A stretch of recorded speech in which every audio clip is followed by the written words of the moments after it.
Hello there, and welcome to The Sleepy Scientist. I'm so glad you're here. Whether you're settling into bed, unwinding after a long day, or simply letting your mind drift gently into the evening, this space is made for you. Before we begin tonight's journey, may I ask, where in the world are you listening from? It's always lovely to imagine this quiet little corner of curiosity stretching across time zones and tucked away bedrooms. If you enjoy calming, thoughtful explorations like this, I'd be truly grateful if you could tap the like button and subscribe. And to those of you who are already part of this slow, sleepy adventure, thank you so much for being here. Now, I'll do my best not to make this too fascinating, but if it does keep you awake, at least you'll leave with a head full of wonderful questions and the strange satisfaction of learning something you never knew you needed to know. So tonight, we're asking a very old, very strange question, one that has puzzled scientists, philosophers, and daydreamers alike. If we can't see it, hold it, or stop it, is time even real? Time. It ticks, it flows, it marches on, or so we say. We mark our days with it, measure our lives by it, and yet, no one has ever touched it. You can't bottle time or drop it on your foot or put it in your pocket. It's invisible, intangible, and slippery. The more we try to define it, the more it seems to twist away from our grasp like mist in moonlight. In the next few hours, we'll drift gently through some of the strangest, sleepiest questions that time has ever inspired. What exactly is this thing we're always running out of? Why does it feel faster when we're older? Why does it slow to a crawl in awkward conversations, or vanish entirely when we're lost in a dream? And perhaps most mysterious of all, could time itself be nothing more than an illusion? We'll explore the way your brain stretches and shrinks time without your permission. We'll hear what Einstein thought about clocks on rockets, why physicists are arguing over whether time even belongs in their equations, and how ancient thinkers imagined time as a wheel instead of a line. We'll visit the past, glance at the future, and rest for a moment in the strange, elusive now. But don't worry, there's no need to hold on to every detail. This journey is slow and soft, designed to accompany you as you doze or daydream. If you nod off along the way, that's perfectly fine. The questions will still be here when you wake up, so just lie back, breathe deeply, and let yourself wonder, what if time isn't what it seems at all? Time is often described as a river, a steady, endless current carrying us from the past, through the present, and into the future. It flows, we say, it passes, it flies when we're having fun and drags when we're not. We talk about saving time, wasting time, losing time, finding time. But what is time, really? If you ask most people, they'll point to clocks, hours, minutes, seconds, little slices of something that feels both constant and mysterious. We wake to alarms, count down to birthdays, watch the seasons turn like pages in a calendar. Spring blooms into summer, leaves fall, snow drifts quietly over rooftops. Time feels like the rhythm behind everything. Our hair greys, our bones ache, and we say, time is passing.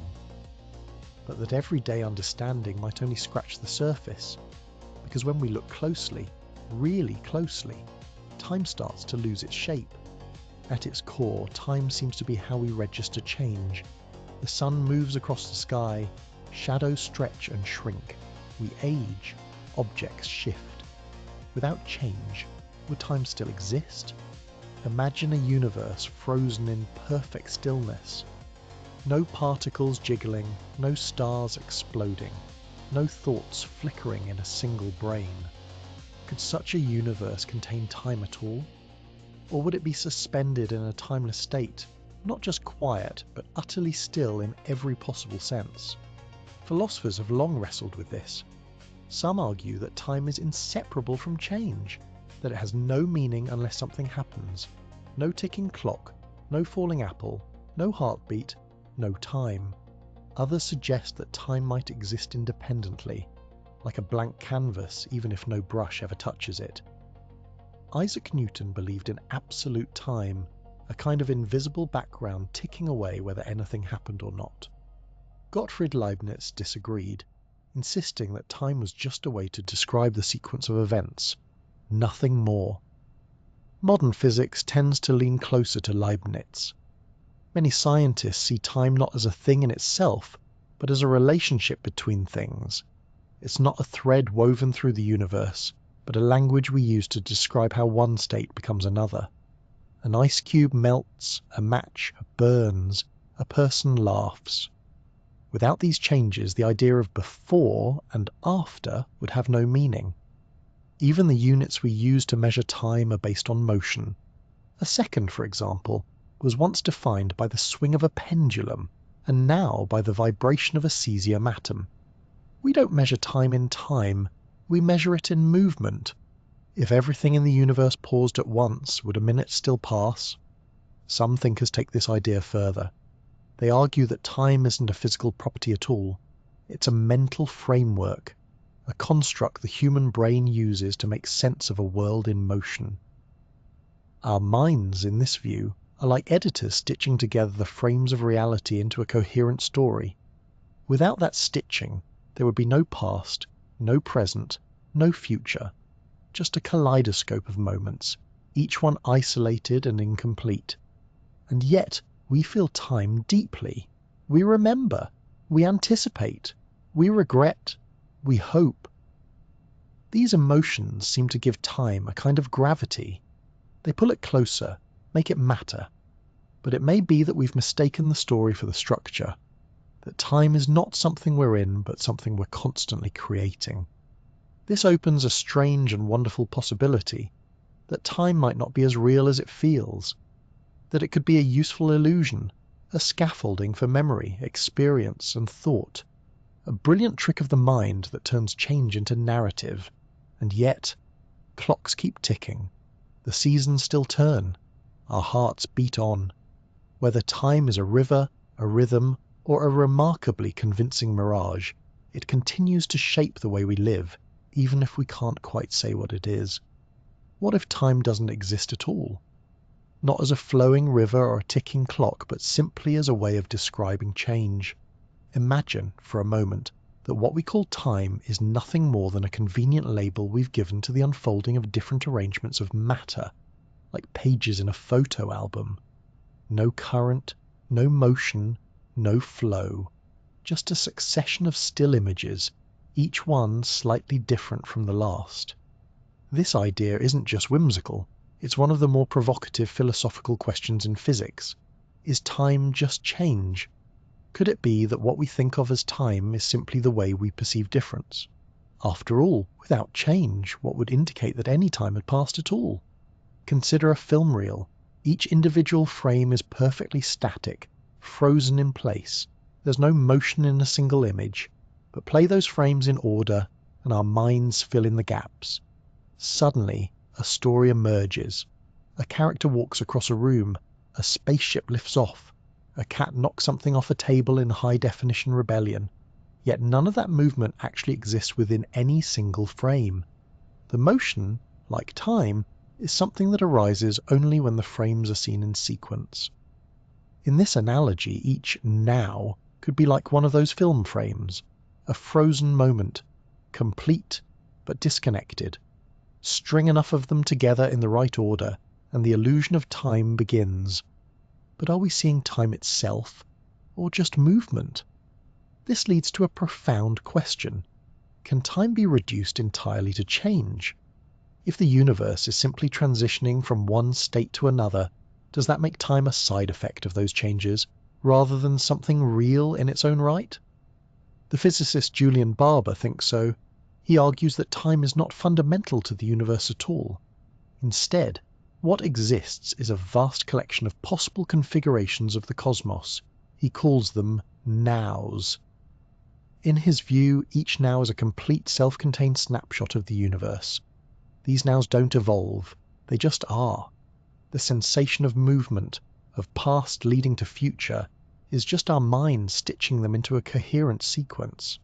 According to Barber, we don't live in time, we live among a landscape of possibilities, with no actual flow connecting one moment to the next. This might sound abstract, but it challenges a deeply held assumption. that time exists independently of the things that happen in it.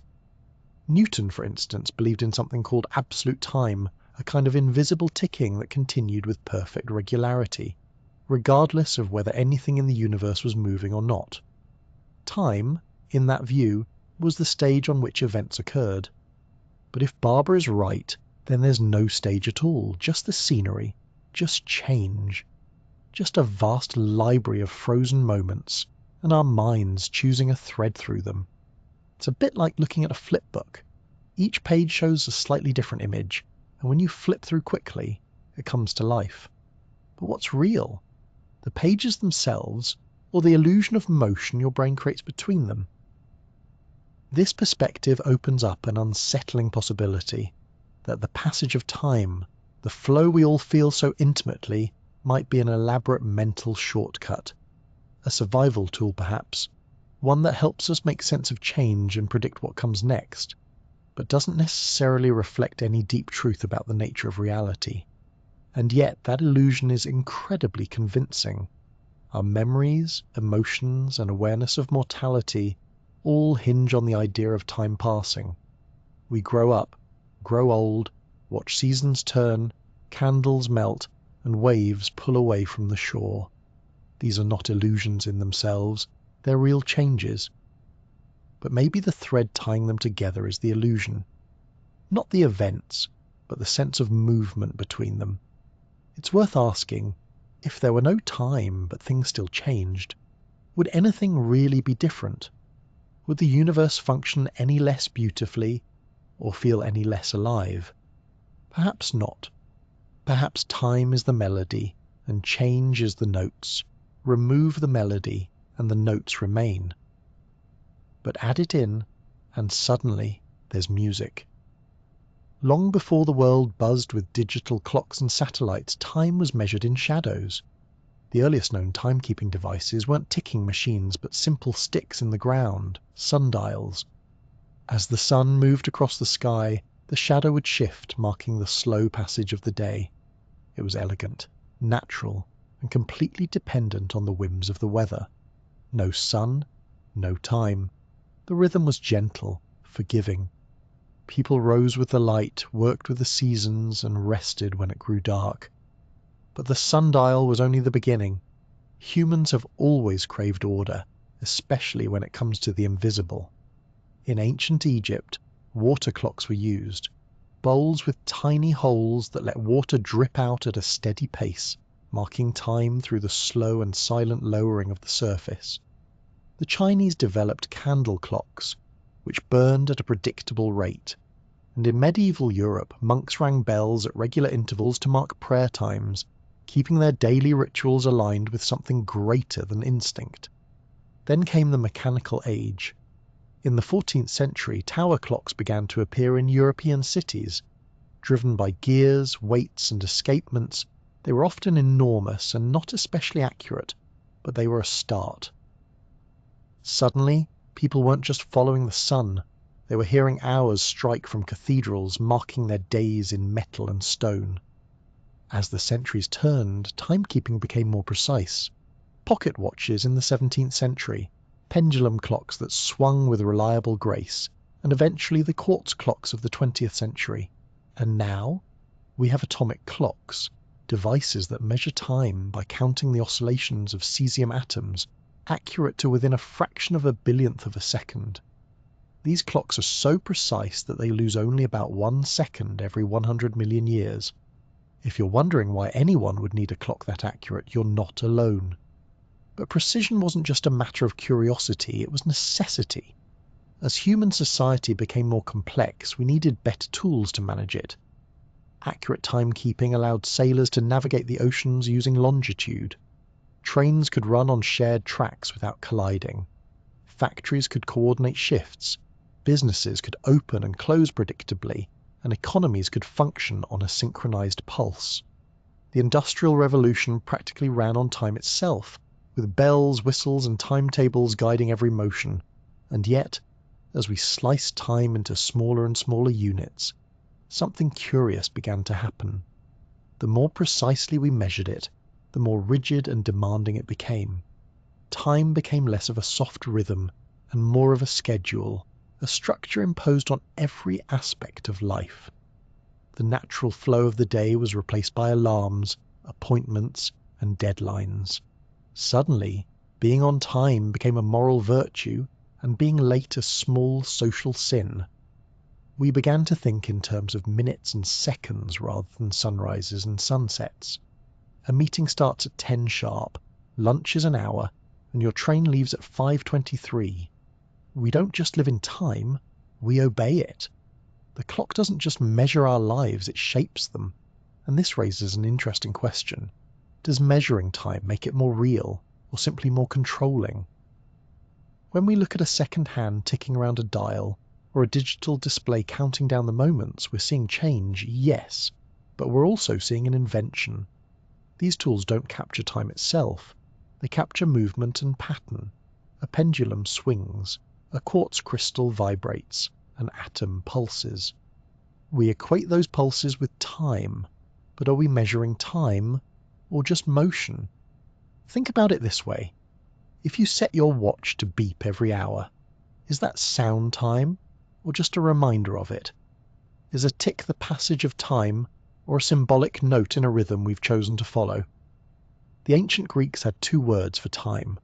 Chronos referred to measured linear time, the kind tracked by clocks and calendars.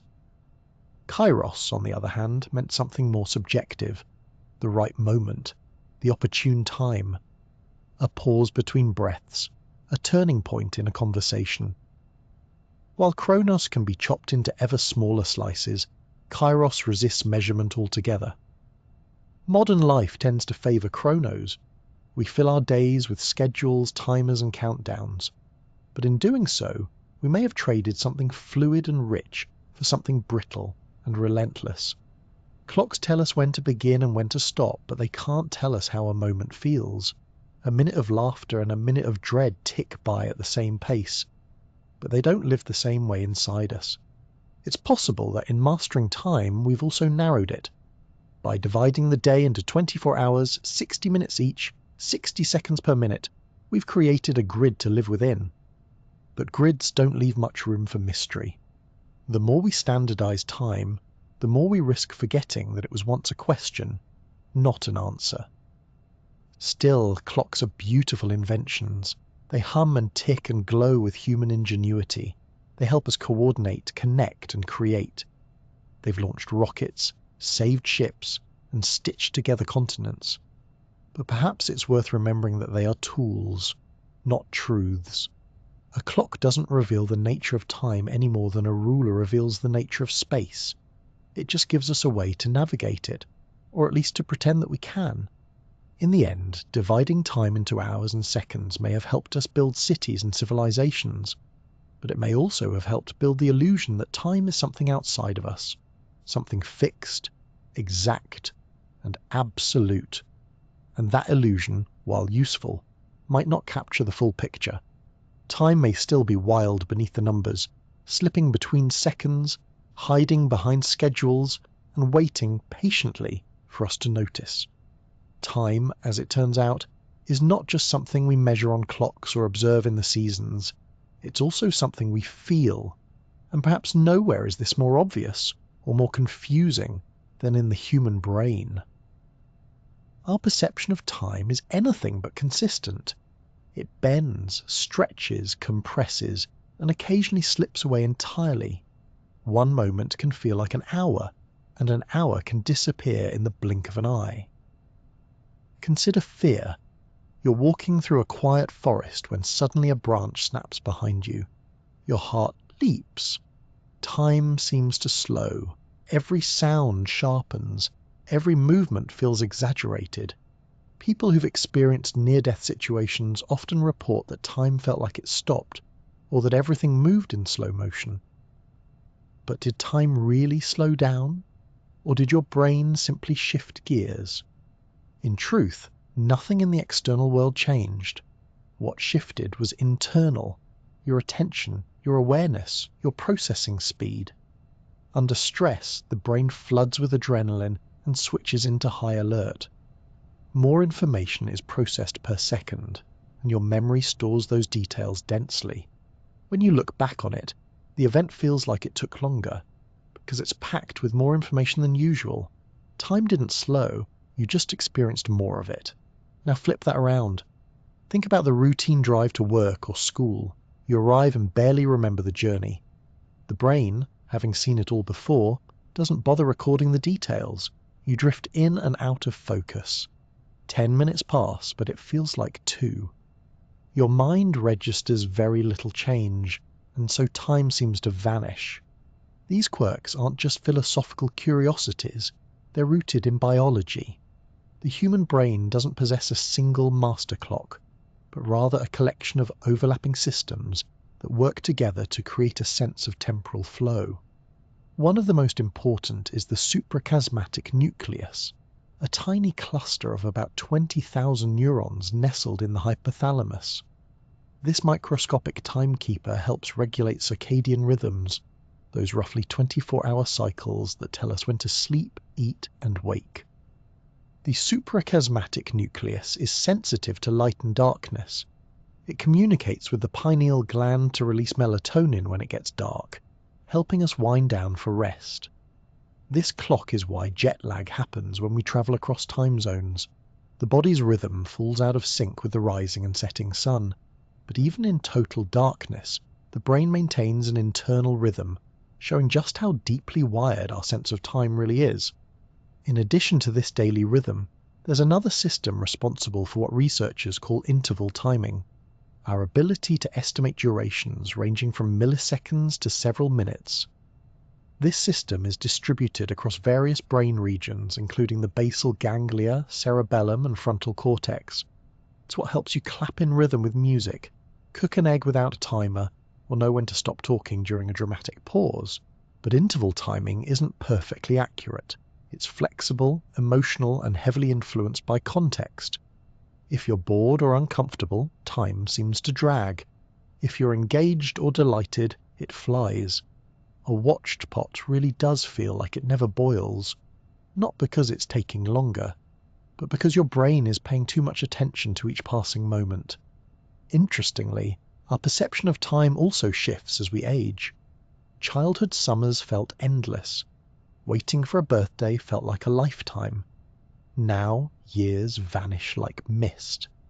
Many psychologists believe this happens because as we get older, we experience fewer novel moments. Novelty stretches time. When the brain encounters something new, it pays closer attention, and the memory of that experience becomes richer, denser. When life becomes routine, the brain uses less energy to encode repeated events, and time seems to compress. This might also explain why travelling to a new place feels longer than returning. On the way there, everything is unfamiliar.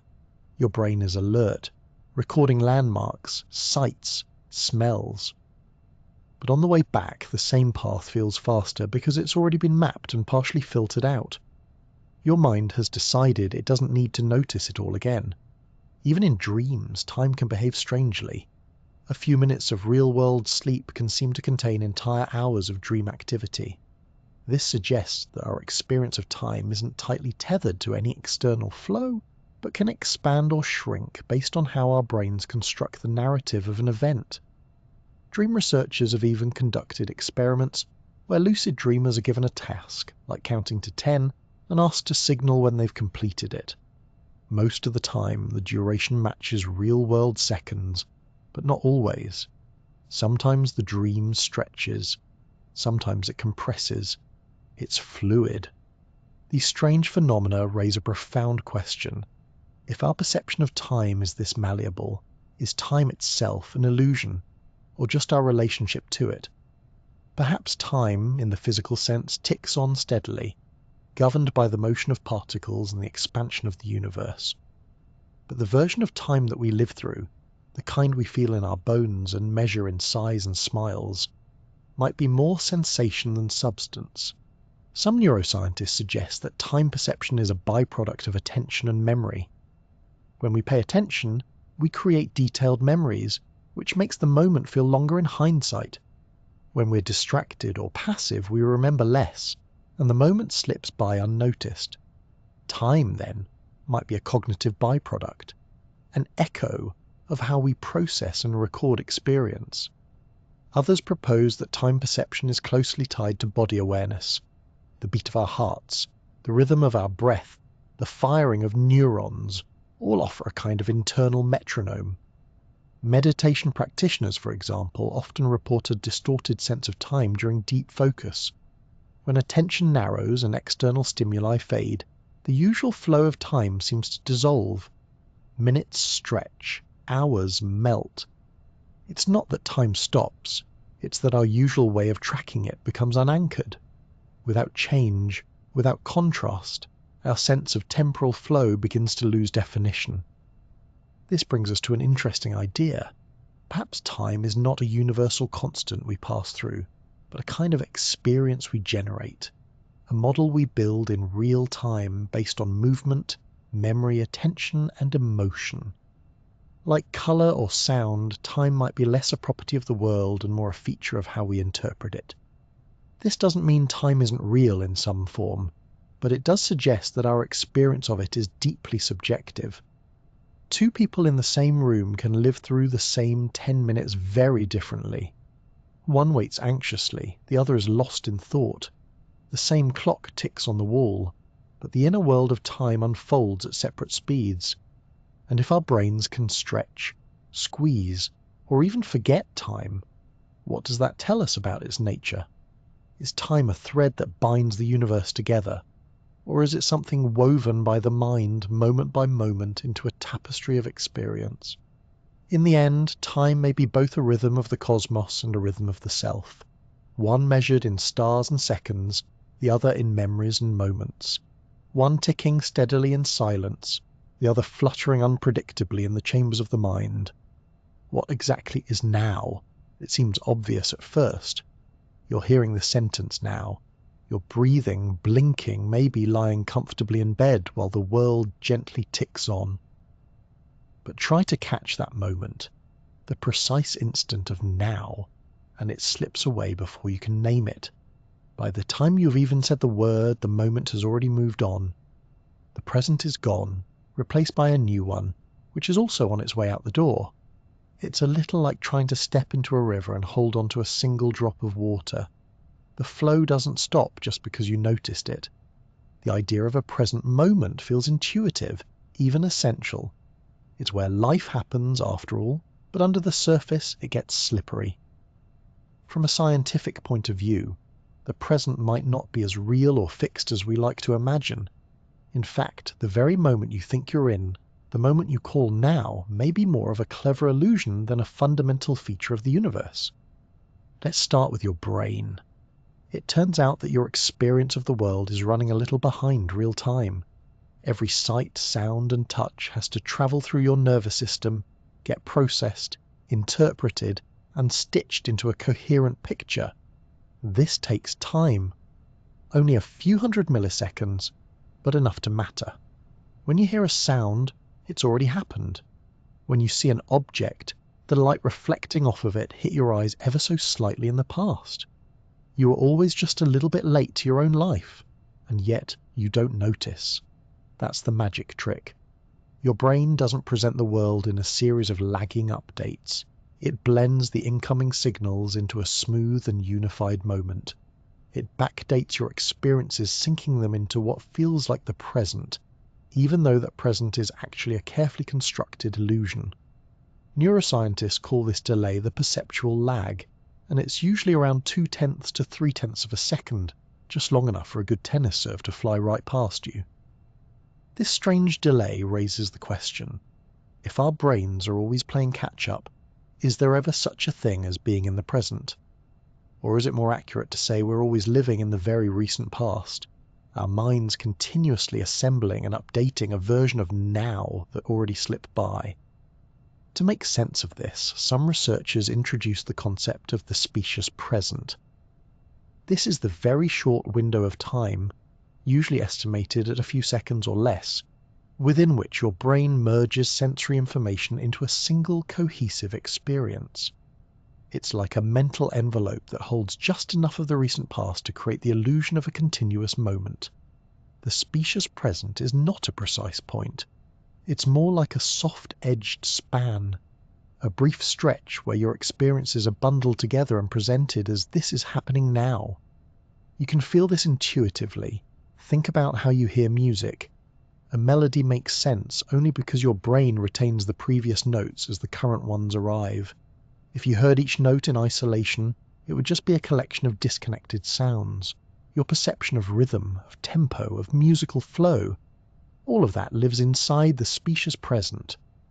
Or consider the way a movie works. At 24 frames per second, your brain merges the static images into smooth motion. But at any given instant, what you're seeing isn't just the current frame, it's a blend of recent ones, held together by the brain's remarkable ability to weave a narrative out of fleeting details. That weaving, that stitching of sensations into moments, is where the present lives. Not in the external world, but in your mind. This suggests that now is less like a single point in time and more like a short stretch. A mental horizon over which experience continuously rolls. It's a moving window, always updating, always smoothing out the noise to create a stable world. But that world is not objective. It's tailored to your biology, your brain, your expectations. Even more intriguing, the length of the specious present can vary depending on context.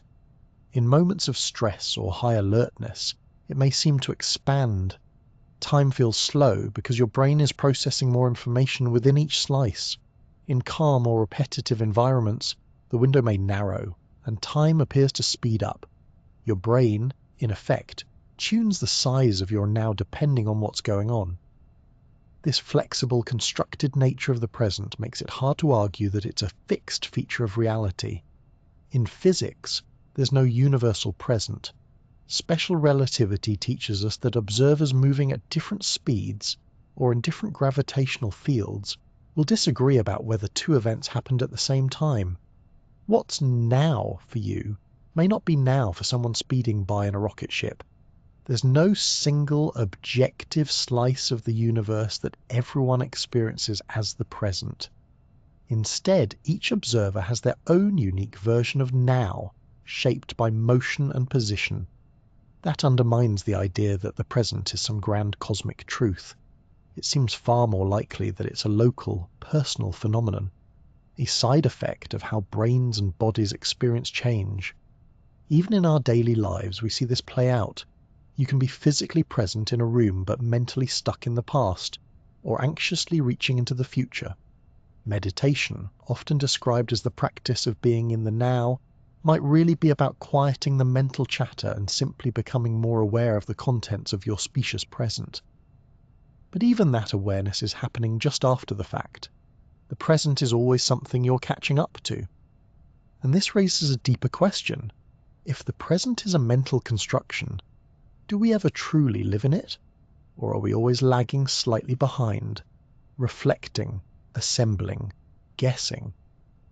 If the experience of now is something our brains build, then perhaps there's no universal now, only millions of overlapping private ones, each person's consciousness creating a slightly delayed version of reality, just vivid enough to feel immediate. That doesn't mean the present is meaningless. On the contrary, it might be the most meaningful illusion we have. It's where our choices feel real, where our sensations register, where our thoughts take shape. It's where we believe we are, even if the universe isn't quite so sure. The present may not be a crisp moment suspended in time, as we often imagine it.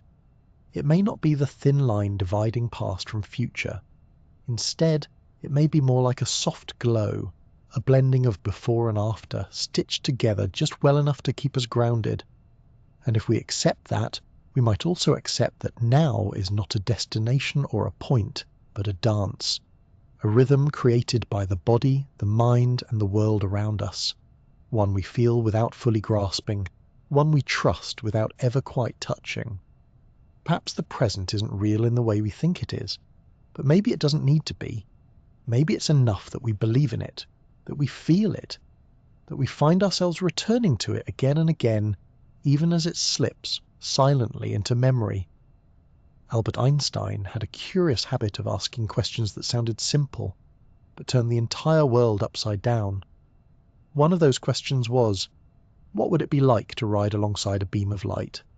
That daydream, born in a teenage mind, would eventually lead to a theory that redefined our understanding of time itself. Before Einstein, the universe was thought to run on a sort of invisible cosmic clock. Time was assumed to be absolute, steady, unchanging, and the same for everyone, everywhere. Whether you were lounging in a field or flying on a comet, 1 second was 1 second. It ticked along reliably, like the background beat of reality. Isaac Newton called it absolute time. It was considered a kind of stage upon which all the action of the universe played out calmly and consistently. But Einstein saw things differently. In his theory of special relativity, published in the early 20th century, he introduced a radical idea. Time is not absolute. It does not tick at the same rate for everyone. Instead, time is relative, woven together with space into a single fabric called space-time, and capable of stretching and contracting depending on how you move through it. Let's say you're on a spaceship moving at a significant fraction of the speed of light. To you, everything inside the ship feels normal. You sip your tea, check your watch, and read a book, all in perfect time. But to someone watching from Earth, your clock would appear to be ticking more slowly. Your heartbeat would slow down, your tea would cool more gradually, and your aging process would stall ever so slightly. Not because you're tired, but because time itself is literally running slower for you compared to someone who stayed behind. This isn't just a quirky idea, it's a measurable, testable phenomenon called time dilation. The faster you move through space, the slower you move through time, at least from the perspective of someone who isn't moving with you. It's not science fiction. It's been confirmed with atomic clocks flown on jets and satellites. Even the GPS in your phone has to account for these tiny shifts in time to keep your location accurate. Without Einstein's correction, your phone would misplace you by several kilometers each day. And it gets stranger. Time doesn't just bend under speed, it also bends under gravity. In his general theory of relativity, Einstein showed that massive objects like planets and stars warp the very fabric of space-time around them. This warping causes clocks to tick more slowly in stronger gravitational fields. That means if you live at the bottom of a valley, you're aging slightly more slowly than someone who lives at the top of a mountain. The difference is tiny, just fractions of a second over a lifetime, but it's real. Nowhere is this more extreme than near a black hole. The gravity there is so intense that time almost grinds to a halt. In theory, if you hovered just outside a black hole's event horizon and then returned home, you would find that while only a few hours had passed for you, years, or even centuries, might have gone by for everyone else. You'd step out of your spacecraft into a future you never lived through. In a sense, you'd be a time traveler, just not the kind with a fancy machine and dramatic music. This leads us to one of the most famous thought experiments in modern physics, the twin paradox. Imagine two identical twins. One stays on Earth, while the other boards a spacecraft and travels close to the speed of a light for several years before returning.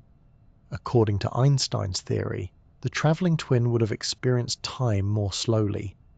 When they reunite, the twin who stayed on Earth will have aged more than the one who took the cosmic road trip. They were born on the same day, but now they are different ages, not because one of them took better care of their skin, but because time itself moved differently for each of them. This thought experiment is more than just a science classroom favorite. It captures the deeply counterintuitive nature of time in Einstein's universe. It shows us that time doesn't move the same for everyone. It depends on your velocity, your position, and even the mass of the things around you. Time is not a straight, universal line. It's a personal experience, shaped by the path you take through space and the gravity that pulls at you along the way. In practical terms, these effects are tiny in our everyday lives. Walking down the street or flying in a plane won't noticeably affect your aging. But the principles hold true across the cosmos. Astronauts on the International Space Station, orbiting at high speeds and slightly farther from Earth's gravity, do age a fraction of a second less than people on the surface. It's not enough to skip your birthday, but it's there, lurking at the edge of perception. All of this challenges our natural assumption that time flows evenly for everyone. In truth, there's no single now that applies to the entire universe. What feels like the present to one observer might already be the past or the future to another. This means the universe doesn't have a master clock. Instead, every person, every atom, every galaxy experiences its own version of time. It's a deeply unsettling idea in a way.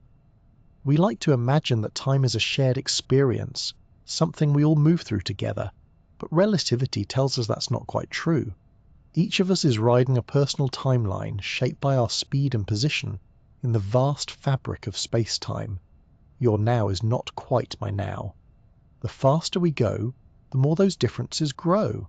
And yet, despite this complexity, most of the time we live as though time is absolute. We make appointments, celebrate New Year's Eve, and synchronize watches. Our daily lives run on the illusion that time is uniform. But in the background, at the edges of high speeds and strong gravity, time dances to Einstein's tune. A tune that stretches, bends, and sometimes plays at a slightly different tempo depending on where you stand. In a universe like this, time is not a ruler etched into the cosmos. It's more like a fabric, soft and responsive, rippling under the weight of stars and the motion of bodies. It's personal, pliable, and forever surprising. Thanks to Einstein, we now understand that time is not what it seemed, and yet even as it stretches and sways, it remains one of the most powerful forces shaping our experience of the world. Or perhaps, more accurately, shaping our experience through the world. Imagine for a moment that you could peel back the layers of the universe, not just the stars and galaxies, but the space between them, and discover that space and time are not separate at all. That instead of space being out there and time being now, the two are actually stitched together into something deeper and stranger. Space-time. This was one of Einstein's great insights. Before him, people thought of space and time as distinct dimensions. Space was the stage, time was the ticking metronome. But Einstein saw that they are intertwined, forming a four-dimensional fabric where every object, whether it's a planet or a person, is not just moving through space, but also through time. Every second that passes, you're not just standing still. You're moving forward through time, whether you notice it or not. But space-time does something even more peculiar. It changes our understanding of simultaneity, whether two events happen at the same time. Let's say lightning strikes a tree on your left and another tree on your right at exactly the same moment. You're standing equidistant between them, and you see both flashes simultaneously. In your world, the two strikes happened at the same time. Easy. Now imagine someone is flying past you in a very fast spaceship, zooming from left to right. That person also sees the two lightning strikes, but not at the same time. Because they're moving, light from the strike on the right reaches them before the light from the strike on the left. From their perspective, the right-hand tree was struck first, followed by the left. For them, the two events were not simultaneous at all. Who's correct? The surprising answer, both are. In the realm of relativity, simultaneity is relative. What you perceive as at the same time depends entirely on your motion. If you're standing still, you see things one way. If you're moving quickly, you see them another way. The order of events is not carved into the universe. It depends on your perspective. This isn't just about seeing things at different times, because light takes time to travel. That part we can account for. This is deeper. It's about how time itself behaves depending on your motion. Einstein showed that no observer's view of time is more correct than another's. There's no universal clock ticking away behind the scenes, keeping track of what happened when. The universe doesn't agree on what now means. It's a bit unsettling, especially if you're used to thinking of time as absolute. We like to imagine a single shared reality, where events happen in a neat, agreed-upon sequence. First the tea is poured, then the biscuit is dunked. then the biscuit collapses in a soggy mess. But in Einstein's universe, even the order of those events might depend on how fast you're moving. This raises a tricky question. If simultaneity is relative, can there really be a single, objective timeline? Is there such a thing as a shared now that everyone, everywhere can agree on? The answer appears to be no, at least not in any meaningful way. In our daily lives, these differences are too small to notice. Whether you're walking down the street or sitting on a train, your version of now is practically the same as everyone else's. The speeds are too low, the distance is too short. But when you start approaching the speed of light, or dealing with objects separated by astronomical distances, the idea of simultaneity begins to unravel. Two astronauts moving in opposite directions might disagree on whether a star exploded before or after a distant comet passed a planet. Each of them has their own timeline, valid, consistent, but incompatible with the others, and the universe doesn't pick sides. It allows both timelines to coexist. This makes space-time feel less like a stage and more like a vast quilt, stitched together from countless overlapping patches. Each observer carries their own patch, their own thread of experience, and those threads don't always line up in the way we'd expect. You might wonder then how anything functions at all. If everyone has their own version of now, how do we keep reality consistent? The answer lies in causality.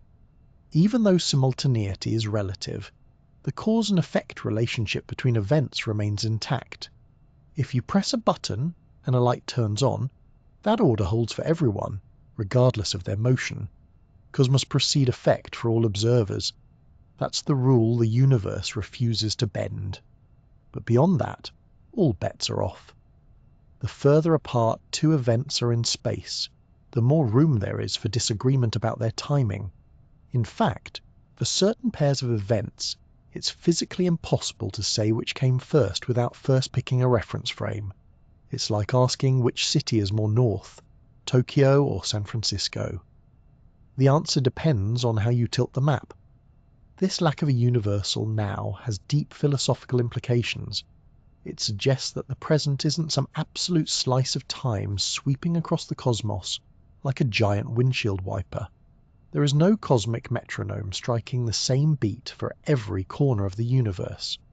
The idea of a single present moment shared by all things is a useful fiction, good for conversations and calendars, but not grounded in physics. Instead, each observer carves their own path through space-time, bringing with them their own version of what events are happening simultaneously. The present becomes a personal experience, not a cosmic constant, which makes time feel less like a river we all float along together, and more like a mosaic of perspectives, each with its own rhythm. This doesn't mean we're trapped in solipsism, each living in a completely separate universe. It just means that time is more flexible, more nuanced than our everyday experience suggests. What feels like one unified reality is really a carefully coordinated dance of clocks, all ticking to their own beat, all stitched into the same mysterious fabric. It also challenges our emotional relationship with time. We talk about living in the moment or being present, but physics tells us there may be no such thing as the present. There are just countless little presents scattered across space, overlapping like ripples on a pond. Your now, my now, the now of a satellite orbiting Jupiter, each one real in its own frame, and yet disconnected from the others. This makes the universe a bit less like a novel with pages turning together, and more like a vast mural that you view one patch at a time. You never see the whole thing all at once, and even if you could, someone else might see it arranged completely differently. It's strange, it's beautiful, it's not what we expected. And maybe in the end, that's what time truly is. Not a single thread pulling us forward, but a tangle of possibilities, perspectives, and pulses. Each one humming along its own trajectory, singing its own version of now. There's something curious about the way we experience time. Not just that it flows, but that it flows in one direction. We remember the past, but not the future. We age forward, not backward. Eggs crack, but they don't uncrack. A drop of ink spreads in water but never reassembles into a tidy blob. Time, it seems, has an arrow, and that arrow points from what was toward what will be. But why? When we look closely at the laws of physics, the rules that govern particles, forces, motion, we find something surprising. Most of them don't actually care about the direction of time. If you film two particles bouncing off each other and then play the footage in reverse, the motion still looks completely plausible. The math checks out both ways.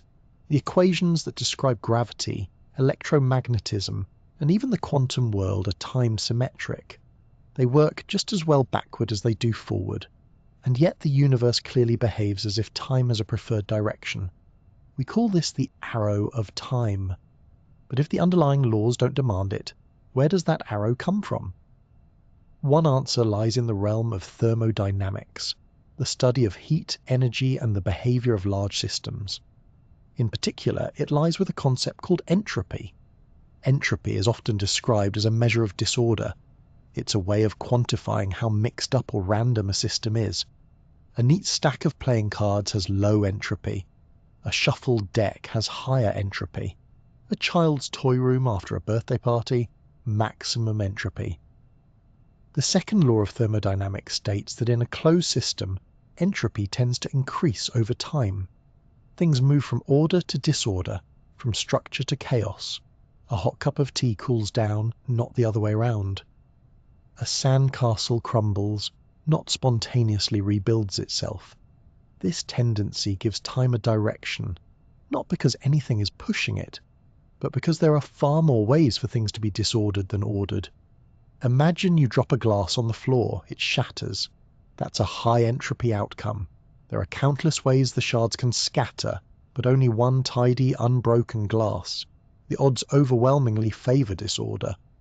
That's why we don't see shattered glasses leaping back together. It's not impossible according to the laws of motion. It's just extraordinarily unlikely.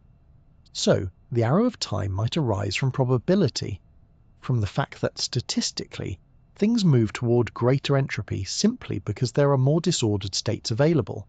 It's not about force or necessity, it's about likelihood. This statistical view is powerful, but it raises another puzzle. If the laws of physics are time symmetric, and entropy increases toward the future, then why isn't it increasing toward the past as well? What makes the past the low entropy end of the timeline? That's where things get tricky. According to most interpretations, the universe must have started in a very special low entropy state. The Big Bang wasn't just a burst of matter and energy, it was also an incredibly organized beginning. And that order gave time its arrow. The expanding universe, cooling and growing more complex, is essentially a long journey from that cosmic neatness toward a messier, more entropic future. But that leads to another question. Why was the universe so ordered to begin with? That, as it turns out, is one of the biggest unsolved mysteries in cosmology. Some physicists suggest that the structure of space-time itself required such a beginning. Others think that what we perceive as low entropy may actually be the natural default state of the early universe. And some believe we may need a deeper theory, one that explains not just how time flows but why it exists at all. Still, for us, the arrow of time is undeniable. It's written into our biology. We grow, we age, we remember. Our minds are constantly updating, drawing from the past to imagine the future. Memory, in particular, gives time its emotional weight. We recall what has happened and use it to predict what might. But we can't flip it. We can't remember what hasn't occurred. This asymmetry gives rise to the idea that the arrow of time might be partly psychological, that it's not just the universe evolving from order to chaos, but also our minds choosing to interpret it that way. Perhaps entropy increases both ways from some central moment, and we just happen to be on one side of that peak. Perhaps memory only works in the direction that entropy increases. In that view, time's arrow could be more about the structure of cognition than the structure of the cosmos. There are also alternative theories. Some physicists have proposed that on the larger scales, time might not even be fundamental, that the universe at its core is timeless, And what we perceive as the passage of time is an emergent property, something that only arises when you have complex systems like brains observing other complex systems. Others imagine a multiverse where different regions of space might experience time differently, or not at all. In such models, the arrow of time could be local, not global, a feature of our particular cosmic neighborhood, not a universal law. And then there's the idea of the past hypothesis, which suggests that the arrow of time is simply a brute fact. The universe started in a low entropy state, and that's all there is to it. No further explanation needed. It just did. These are difficult ideas, and none of them fully close the case. What's fascinating, though, is how much of our daily experience hinges on this arrow. Without it, there'd be no causality, no memory, no narrative. You couldn't pour coffee, tie your shoes, or watch a sunset fade. Time would become a jumble, with no before or after, no consequence, no story. And perhaps that's what we really mean when we talk about the arrow of time, not just the direction entropy flows, but the direction meaning flows, forward, from cause to effect, from question to answer, from wonder to understanding. So even if time itself is not fundamental, if it's a byproduct of deeper processes or just one way to interpret change, the arrow we feel is deeply real to us. It marks the flow of our lives, the path from what was to what might be. Whether written by thermodynamics or woven by memory, it's the compass we carry through the fog. And as long as it points forward, we follow it, step by step, heartbeat by heartbeat, moment by moment, through the beautiful, irreversible unfolding of our little corner of the universe. We're used to thinking of time as something that passes. The past slips behind us, the future lies ahead, and we ride the wave of the present like a surfer balancing between memory and possibility. But what if that's not how the universe actually works? What if the past hasn't vanished and the future hasn't yet arrived? Because in a very real sense, they're both still out there. Enter the block universe. The block universe theory, also called eternalism, is the idea that time doesn't really flow at all. Instead, every moment in time exists simultaneously, just like every point in space. The past, present, and future are all equally real. We don't see them all at once, of course, just like you can't see the whole Earth from where you're standing. But that doesn't mean they aren't there. Imagine time as a map, not a timeline with a moving dot called now, but a full detailed atlas of every moment that ever was or ever will be.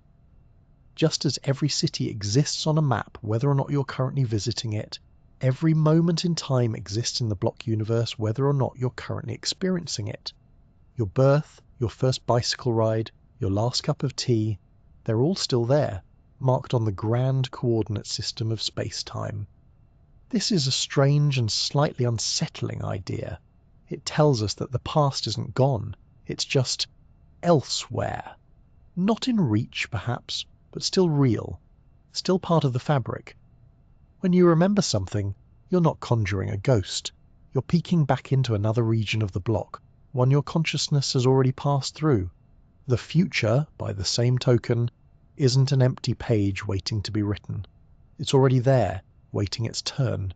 You just haven't arrived yet. Or, depending on your point of view, you're already there. You just aren't aware of it.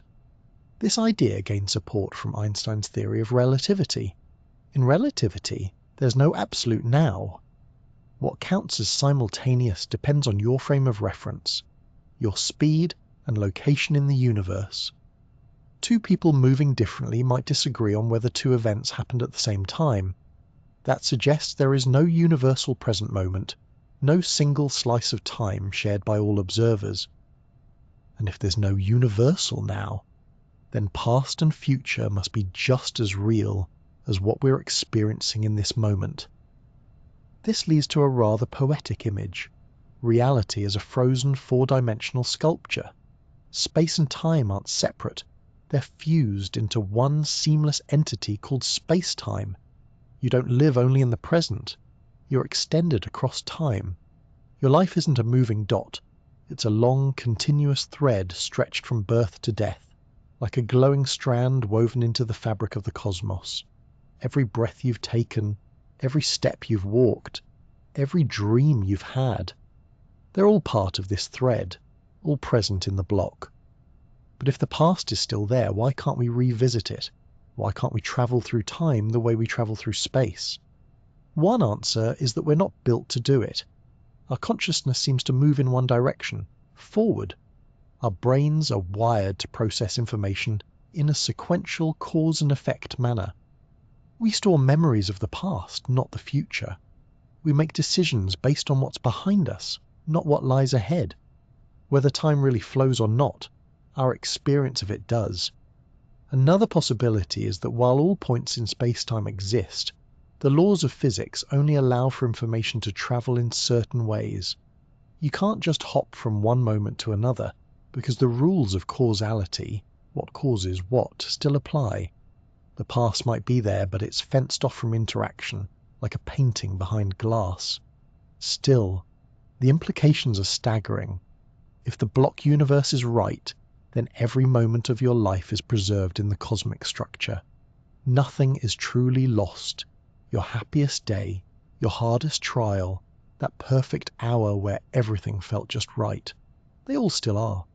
Not in memory, not in imagination, but as actual coordinates in space-time. Your past self is still sitting under that tree, reading that book, smiling at that friend. It's not just a fading echo. It's a permanent feature of reality. Some philosophers and physicists embrace this view with a kind of quiet awe. If time doesn't truly flow, if it's our minds that give it motion, then we are not so much passengers on a train as we are the train itself. We contain all our moments. We're all our moments. There's even an odd comfort in this. If the block universe is real, then goodbyes are never final. The people you've lost aren't gone. They're just in another part of the block, another corner of space-time. The time you spent with them still exists, it's just not now. Of course, this model isn't universally accepted. Not everyone is ready to trade the flow of time for a frozen sculpture. Some argue that while the block universe makes sense mathematically, it doesn't explain our strong sense of the passage of time. Others propose that the flow of time is a fundamental aspect of reality, not just an illusion of consciousness. They argue for models where time is dynamic, where the present does have a special status and the future remains open, not predetermined. Still, even critics acknowledge the strange consistency of the block universe with what we observe. It doesn't break any rules. It doesn't defy logic. It just challenges how we like to imagine ourselves moving through life. In this view, memory becomes less like a photograph and more like a window. When you remember, you're not simply reconstructing the past. You're glancing into a part of space-time where you've already been. Nostalgia, déjà vu, even dreams might be mental echoes of this deeper connection to your full trajectory through the block. Perhaps then the past never left. Perhaps we're not leaving the past behind, but constantly emerging from it, like footprints rising into the air behind a walker who doesn't realize they're suspended above their entire journey. The block universe invites us to see time not as a fleeting stream, but as an immense shimmering tapestry, one that stretches from the first moment to the last, every thread interwoven with care. And while we may only see one stitch at a time, the full picture, the complete story, is already there. Whether that brings you a sense of peace or a sense of strangeness, it's hard to deny how beautiful the idea is, that we're not just fleeting sparks in a moving current, but entire constellations of experience, fixed, glowing, and quietly eternal in the fabric of time. The future has always been a source of wonder, anxiety, and hope. We imagine it constantly. What's for dinner? Where we'll be in 10 years? Whether the sun will rise tomorrow? The future feels open, unwritten, shaped by the choices we make.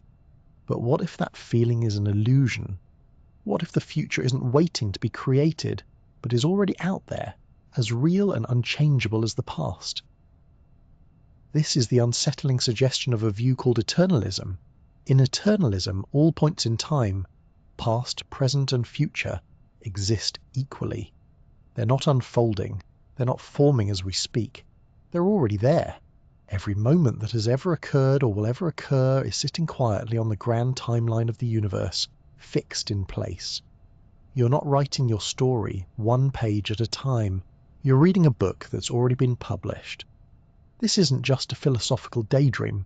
It finds support in the physics of space-time, particularly in Einstein's theory of relativity. In special relativity, there's no single universal now. Time depends on the observer's motion. Two people moving differently may disagree on whether two events happened at the same time. That lack of a universal present means there's no privileged moment of what's happening now. All moments are equally valid, depending on your perspective. And if all moments are valid, then none of them can claim to be more real than the others. In other words, the past hasn't disappeared, and the future hasn't yet come into being. They're both just elsewhere in space-time. This is where the idea of the block universe enters. Think of the universe not as a movie playing in real time, but as a reel of film. The entire story, beginning, middle, and end, already exists. Each frame is static, complete. What we call the present is simply the frame we're currently experiencing. From this viewpoint, the future already exists. It's not a cloud of probabilities, not a waiting room of potential outcomes. It's already part of the structure. Now, this clashes pretty directly with the way we feel about our lives. We plan, we hope, we regret. We believe we can make decisions that matter. But if the future is already written, what does that mean for free will? Are we just passengers on a ride that's already been mapped out? Before we spiral too far into existential dread, let's take a step back. Eternalism is only one interpretation. There are other ways of viewing time that preserve the feeling of openness. Presentism, for instance, holds that only the present exists. The past is gone, and the future is not yet real. The world is constantly becoming, and what exists right now is all there is. This view fits more naturally with our everyday experience. It preserves the sense that the future is open and the past is closed. But it struggles to mesh with the physics of relativity, which shows that now is a slippery concept, changing depending on your frame of reference. Then there's the growing block theory, a kind of compromise. In this model, the past and present are real, but the future isn't.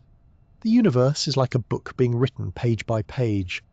Everything that has happened is etched into the block, but the future is still blank. New events are constantly added to the structure as they occur, expanding the block over time. Growing block theory allows for the future to be open, while still treating the past as a permanent part of reality. It keeps the universe grounded in something fixed, while leaving room for change. But like presentism, it doesn't sit comfortably with relativity, which treats time as a dimension much like space, something that doesn't grow, but simply is. So we're left with a paradox. The physics suggests a block universe where all times exist equally.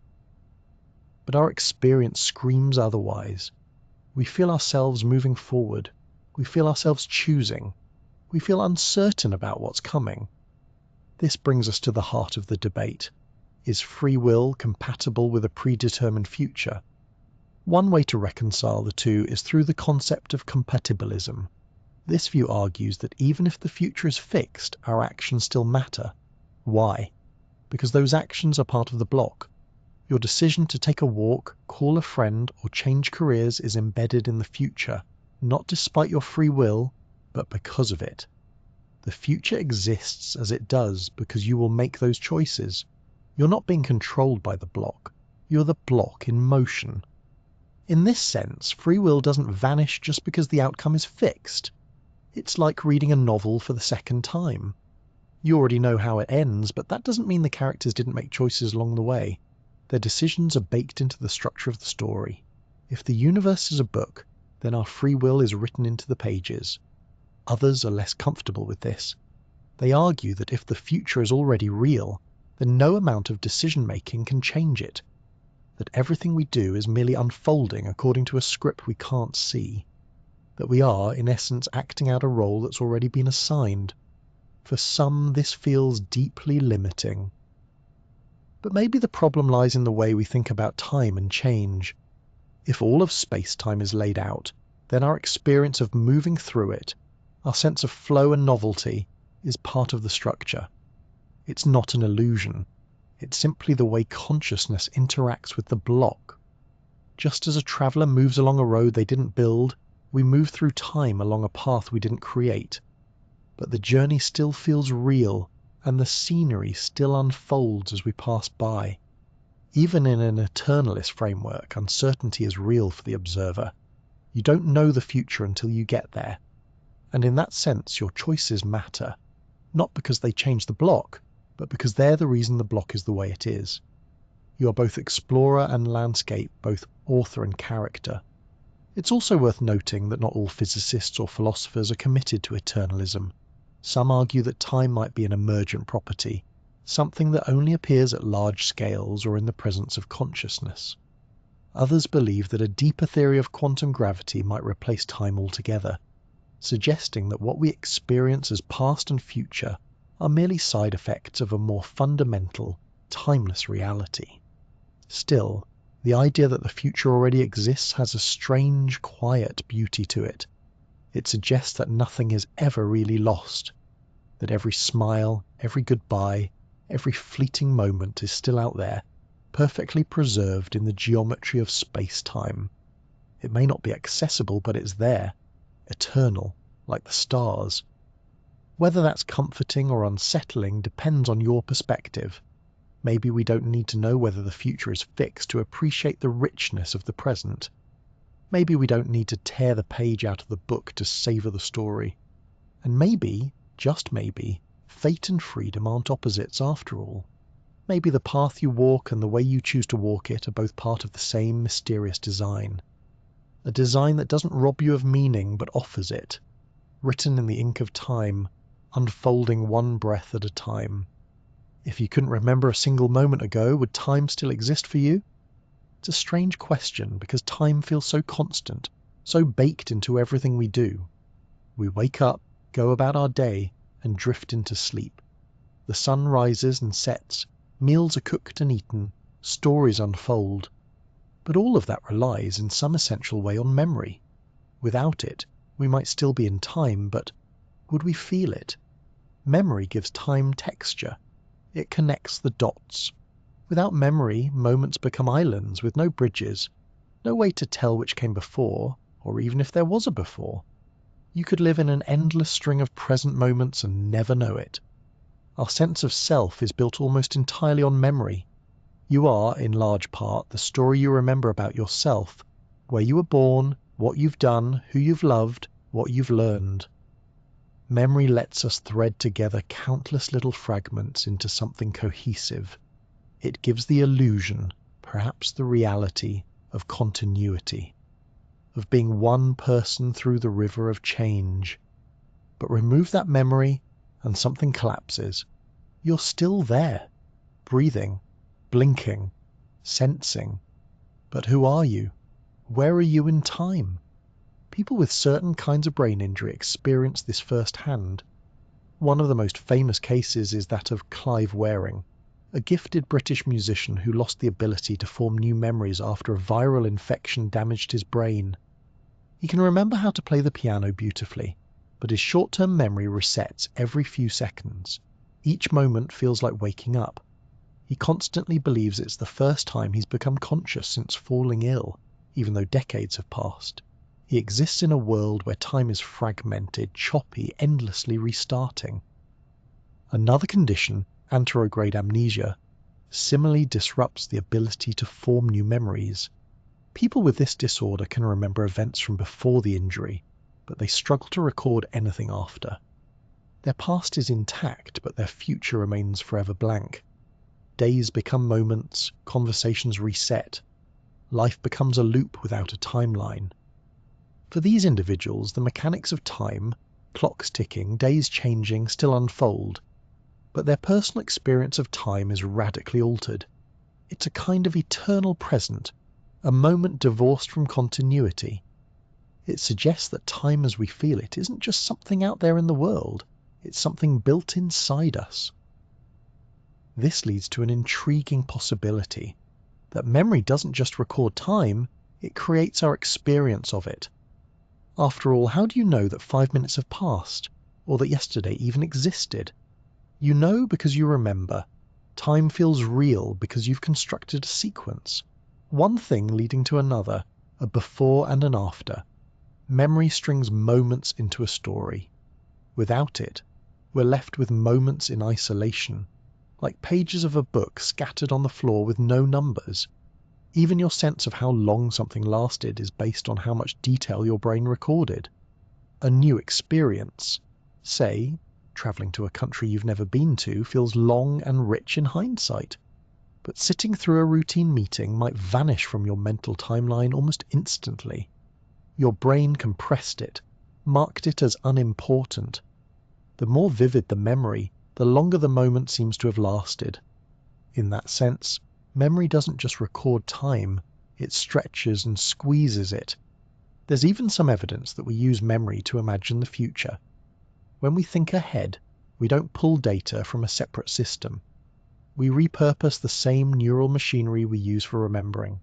The hippocampus, a part of the brain heavily involved in memory, also lights up when we try to picture what might happen next week or next year. In other words, we simulate the future by remixing the past. This blending of memory and imagination suggests that time isn't a straight road we walk. It's more like a collage we constantly rearrange.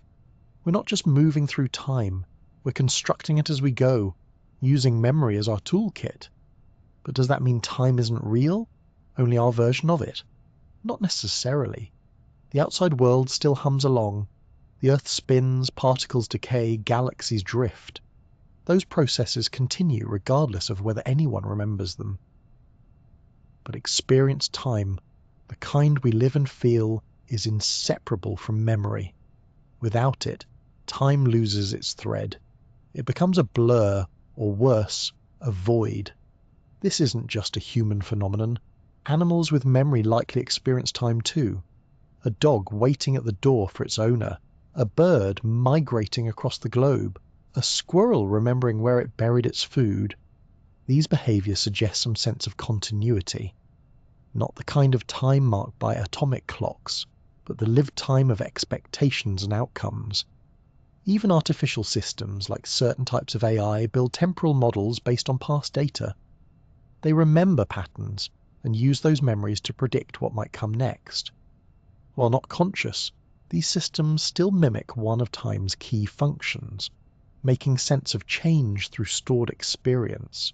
This raises the question, are we revealing time through memory, like dusting off a painting? Or are we creating it, like painting in reverse, starting from the brushstroke and imagining the canvas? Some philosophers lean toward the latter. They suggest that time as we know it doesn't exist independently, at least not in the form we experience. It's a framework imposed by our minds to navigate a world that is constantly shifting. Memory is the glue that holds that framework together. Without it, we'd have no direction, no story, no self. Others argue that memory is simply our way of tracking something real. That time is out there, ticking away, and our brains have evolved clever ways to keep up. Memory, in this view, is like a compass, not creating the map but helping us read it. Both views are compelling, and both may be true in different ways. Time might be a physical dimension and a psychological experience, intertwined but not identical. What we feel as time may be a kind of mental scaffolding built from moments we've stored. Without that scaffolding, the vast landscape of our lives would collapse into a featureless plain. In that light, memory becomes more than a tool. It becomes a form of time travel. When you remember something vividly, you're not just recalling data, you're revisiting a moment. You feel the sun on your face again, hear the laughter, taste the sweetness of the cake. For a brief second, the present bends and the past reaches forward. That's a kind of magic. And it reminds us that time, for all its mystery, is not just measured in seconds or minutes, it's measured in meaning, in how we hold our experiences and how they hold us. So if you've ever wondered where time goes, maybe the better question is, where do we keep it? The answer, quietly and faithfully, is in memory. Time in our everyday lives seems like the most basic ingredient of existence. It ticks forward. It separates cause from effect. It keeps everything from happening all at once. And in physics, time is part of the foundational machinery. Equations describe how things change over time, whether it's a falling apple, a spinning planet, or a car accelerating down the highway. Time is right there in the math, running like a thread through every motion. But then you zoom in, really far in, down to the smaller scales of nature, the realm of quantum mechanics, and something unexpected begins to happen. Time, which once seemed so essential, starts to wobble. It loses its familiar shape, and in some theories, it vanishes altogether. Welcome to the quantum problem of time. At the quantum level, particles don't behave like tiny marbles bouncing around in space. Instead, they exist as probabilities, waves of possibility, only becoming definite when observed. They can tunnel through walls, exist in multiple states at once, and influence each other instantly across vast distances. All of this is strange enough. But when physicists try to combine quantum mechanics with general relativity, the theory that describes gravity and space-time, things get even weirder. One of the big challenges in modern physics is uniting these two great theories into a single framework called quantum gravity. General relativity treats time as flexible and dynamic, bending and stretching near massive objects. Quantum mechanics, by contrast, treats time as a fixed background parameter. The equations run along a timeline like film through a projector. You can calculate how a particle's state evolves in time, but not what creates time in the first place. That mismatch becomes a serious problem when trying to describe the universe as a whole, especially at the very beginning during the Big Bang, where quantum effects and gravitational effects were both enormous. Enter the Wheeler-DeWitt equation. This equation is one proposed attempt to describe quantum gravity. It's meant to be the quantum version of the equation Einstein gave us for gravity, a way to capture how the universe evolves at the tiniest scales. But when physicists first wrote it down, they noticed something shocking. There was no time, not metaphorically, literally.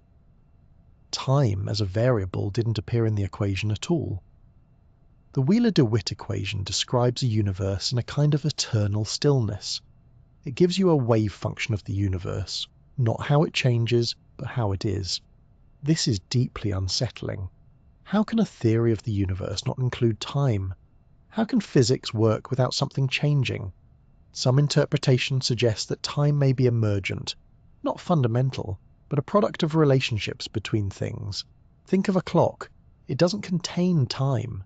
It just counts oscillations, repetitive changes, against some standard.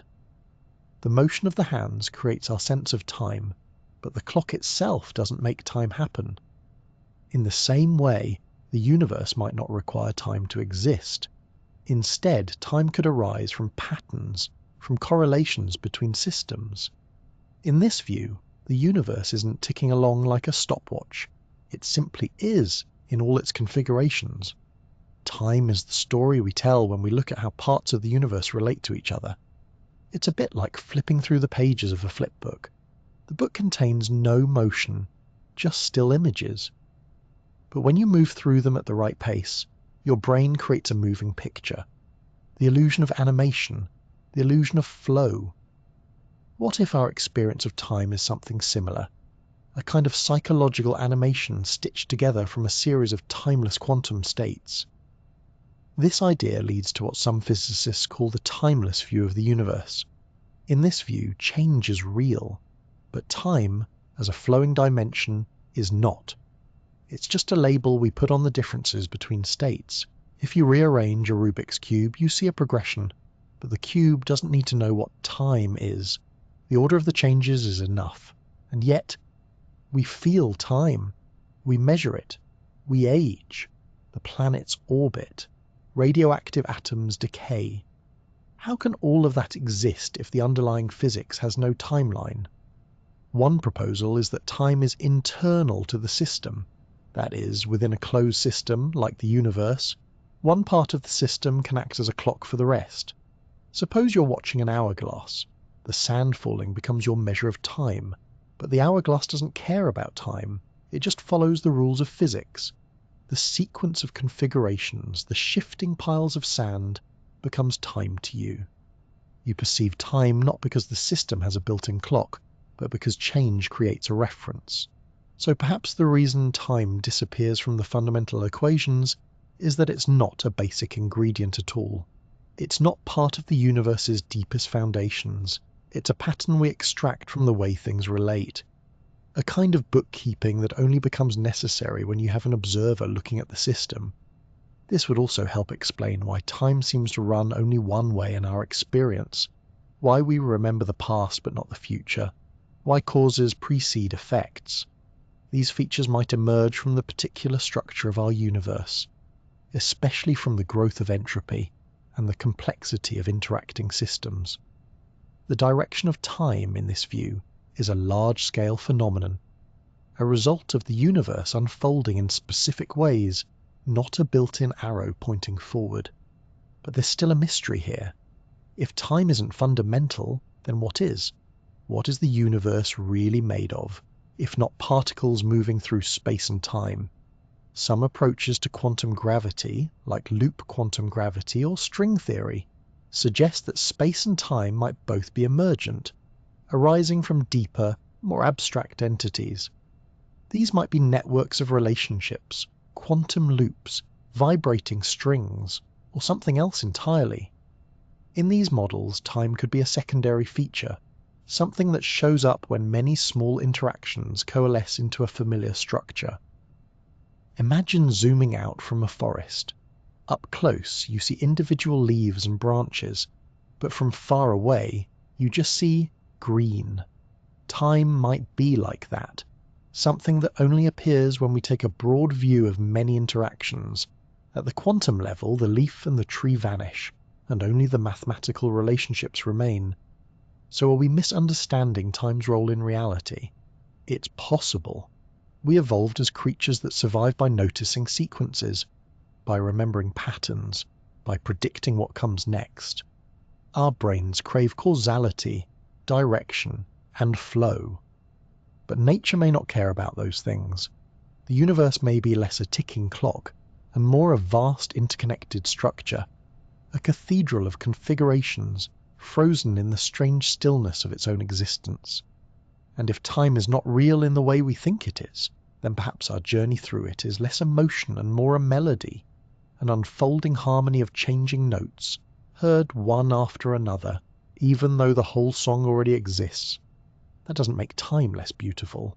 It might make it more so, because if time is just the way we listen to the universe, then every moment is a note in a cosmic symphony we're lucky enough to hear, measure, and remember, even if it was never truly ticking to begin with.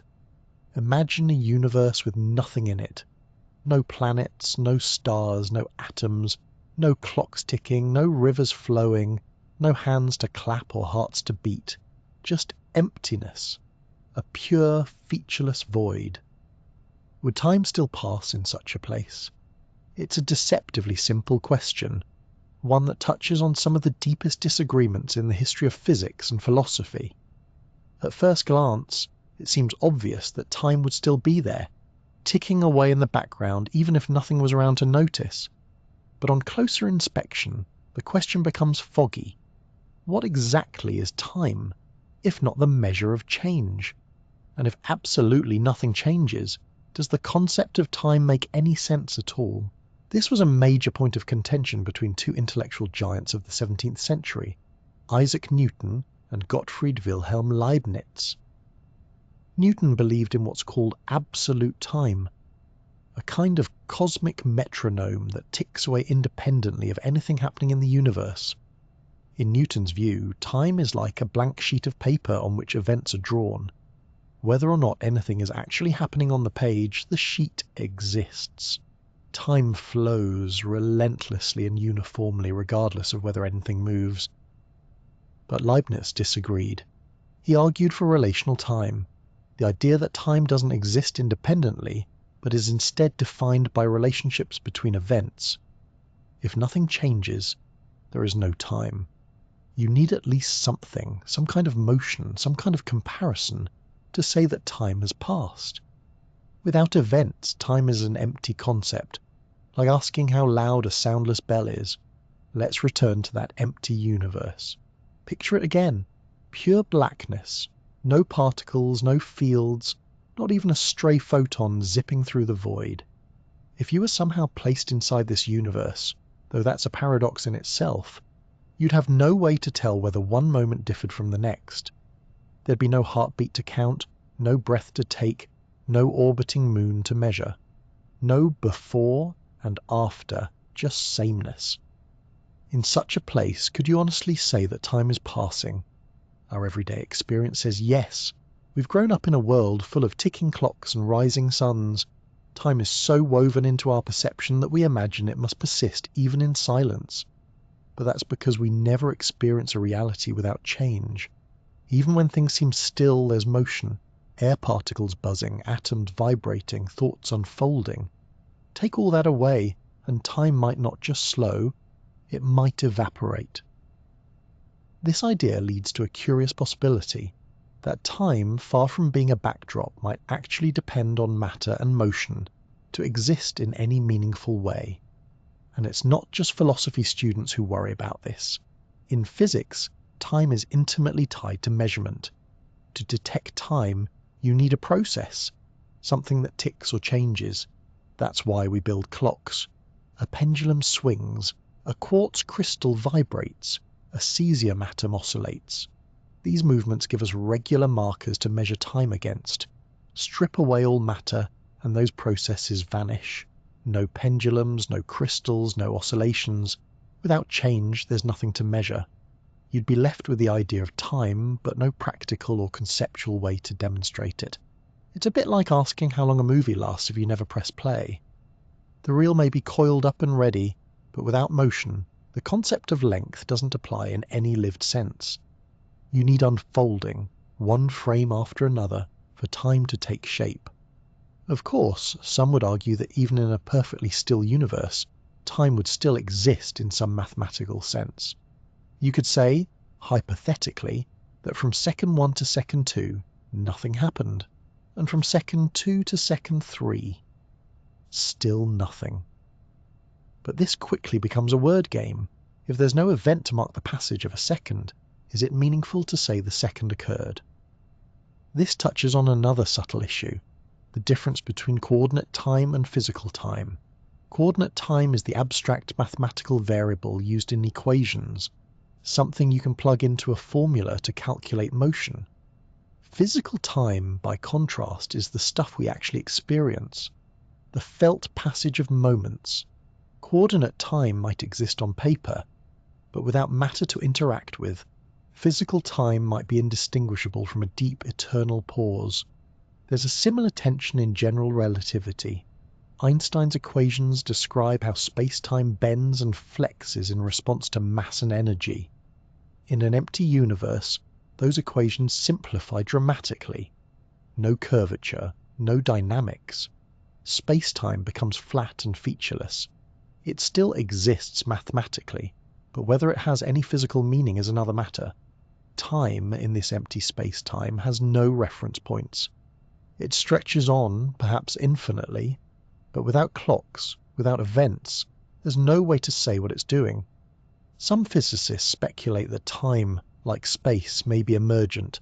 That is, it might not be a basic ingredient of the universe, but something that arises when enough complexity appears. Like temperature, which doesn't make sense at the level of a single particle, but becomes meaningful when you have trillions of atoms jostling together. Time, in this view, might be a macroscopic property, a feature that only appears when there are relationships, interactions, and information flow. And that means that in an empty universe, time wouldn't just be unmeasurable, it might not exist at all. Of course, that's a deeply counterintuitive idea. It suggests that time isn't something the universe has, it's something the universe does. And if the universe stops doing anything, no movement, no change, then time stops too. Or perhaps more accurately, it never starts. This might seem bleak, but it's also oddly elegant. It ties time to the dance of matter and energy, to the unfolding of events. Without dancers, there's no dance. Without motion, no time. The universe becomes a blank canvas, not one waiting to be painted, but one that doesn't even know what painting is. In a way, that elevates the role of things in the cosmos. Every atom, every photon, every swirl of a galaxy becomes not just a resident of time, but a creator of it. Change is what makes time real. And in that sense, time is less like the stage and more like the music, impossible without instruments and silent without motion. So in a completely empty universe, would time exist? Perhaps not. Without anything to change, without any way to detect the passage of moments, time may be nothing more than an unlit candle, present only in theory, not in flame. And maybe that tells us something profound about our own universe. That time is not a thing we float through, but a living pattern we help generate. Every second we move, think, breathe, and change. There are moments in life when time seems to vanish, not slow down, not speed up, but simply fall away. Ask a monk deep in meditation, a mystic lost in prayer, or even a musician fully absorbed in their performance, and you may hear the same phrase whispered softly. There was no time, only now. This feeling of timelessness isn't just poetic, it's surprisingly common. Across centuries and cultures, people have described experiences where the normal ticking of moments seems to fade, replaced by a vast, still sense of presence. It might be called the eternal now, timeless awareness, or pure being, but it points to the same thing, a state in which the usual flow of past to future melts into something quieter, deeper, and profoundly strange. But what exactly is happening when time disappears from conscious experience? Let's start with meditation. In its many forms, Buddhist mindfulness, yogic breathing, transcendental repetition, meditation trains the mind to pay attention differently. Instead of scanning the horizon for what's next, or ruminating on what just happened, meditation anchors attention in the present. You're not solving problems or planning dinner, you're just observing breath, body, thought, whatever's happening now. And after enough practice, something curious can happen. Time loosens. You stop counting seconds. You stop anticipating. In fact, you stop measuring anything at all. Thoughts slow or cease, and what's left is a sense of spaciousness, a moment that stretches open but without any edges. Some practitioners describe it as stepping outside of time entirely. The breath still moves, sounds still arrive, but there's no rush, no sequence, no push forward, just stillness. To a brain trained to think in clocks and calendars, this sounds like a kind of mental magic. But there's science behind the sensation. Studies using brain imaging have shown that during deep meditation, activity in certain regions of the brain decreases, particularly in areas linked to self-awareness and time perception. The posterior cingulate cortex and parts of the default mode network, which normally help you track your internal state and the passing of time, begin to quiet down. Meanwhile, areas associated with sensory awareness and present moment focus light up. This shift in neural activity may explain why time seems to fade. With the usual mental machinery offline, no checking the clock, no mental timeline, no storytelling, the mind slips out of sequence. It doesn't stop functioning, but it stops narrating. And with no narrative, there's no timeline to follow, just pure awareness. This state isn't unique to formal meditation. It can arise in moments of awe or flow, watching a sunset, swimming beneath stars, standing atop a mountain in perfect silence. Time, normally the background hum of life, goes silent. You don't know how long you've been standing there. You don't care. There's only this. From a neuroscientific perspective, this may be the result of reduced temporal binding. Our brains are constantly stitching together sensory input into a coherent story. What happened first? What came next? But when the pace slows, or the inputs become too minimal or repetitive, this binding process breaks down. The brain stops organizing time into a neat sequence, and instead floats in an undefined moment. This brings us to the question, if your brain doesn't track time, does time still exist for you? In a practical sense, no. Without internal markers like thoughts, changes in environment, or emotional cues, the brain has no reference for how much time has passed. That's why long flights or dreamless sleep can seem like they went by in a flash. Without a memory of moments, time becomes invisible. And yet, in these timeless states, people often report feeling more connected, not less. The absence of time doesn't feel like confusion, it feels like clarity. Like stepping outside the swirl of mental chatter and landing in something still and whole. Mystics have called this unity consciousness, a merging of self and world, of now and forever. It's not scientifically measurable, but it's subjectively powerful. Could this mean that time is, in some way, a byproduct of consciousness? That we experience time only because our brains are constantly comparing states? Where we were, where we are, and where we're headed. When those comparisons fall silent, time collapses. There's a parallel here with what some physicists have suggested, that time may not be fundamental, but emergent. Just as temperature arises from the movement of atoms, perhaps time arises from the changing configurations of awareness. The more change we track, the more time we perceive. The less change, the less time. And in the extreme, complete stillness, there is no perception of time at all. This also sheds light on how different cultures interpret time. In many Western traditions, time is linear, a straight path from beginning to end. But in some Eastern philosophies, time is cyclical or even illusory. In Hinduism and Buddhism, for instance, the self and time are both seen as constructs, useful, perhaps, but not ultimately real. The goal of spiritual practice is often to transcend them, to awaken to a deeper, timeless reality beneath the illusion of passing moments. And it's not just ancient wisdom. Modern psychology has found that our emotional state can profoundly alter how we perceive time. Fear can make seconds feel like minutes. Joy can make hours vanish. The brain's internal clock is more elastic than we often realize. And meditation, or contemplative states, seem to be one of the most effective ways to stretch, or dissolve, that clock entirely. Of course, when the session ends, normal time resumes. The mind picks up its familiar tools, plans, schedules, names, events, and the timeline reappears. But something often lingers, a memory of that silence, a hint that beneath the ticking of the hours there is a deeper rhythm, or perhaps no rhythm at all. So what does it mean when time disappears from conscious experience? It might suggest that time, as we live it, is more sensation than substance, more interpretation than architecture, a layer of perception rather than a cosmic absolute.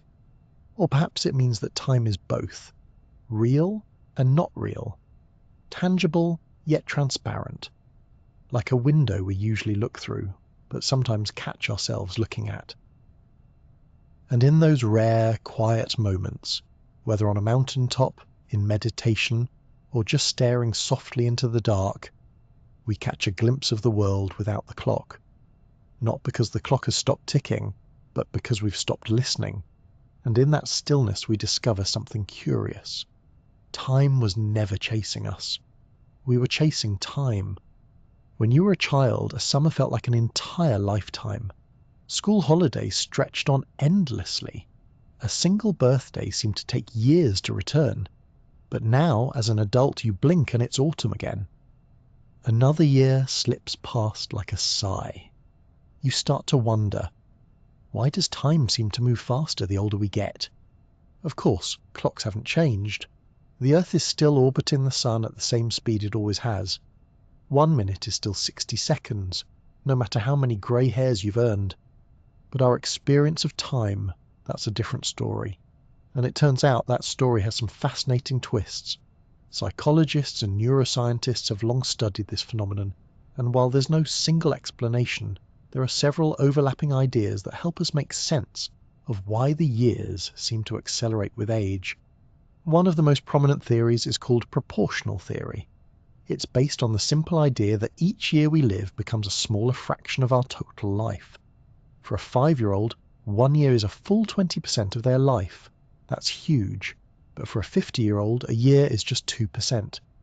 As we age, each new year feels smaller in proportion to all the years that came before. It's a shrinking slice of the mental pie. This makes intuitive sense. When something takes up more relative space in our lives, we tend to notice it more. Think of how slowly time seems to move when you're waiting for a kettle to boil, or sitting through a long meeting. Each second seems to demand your attention. But the more years you've lived, the less novel each passing year feels.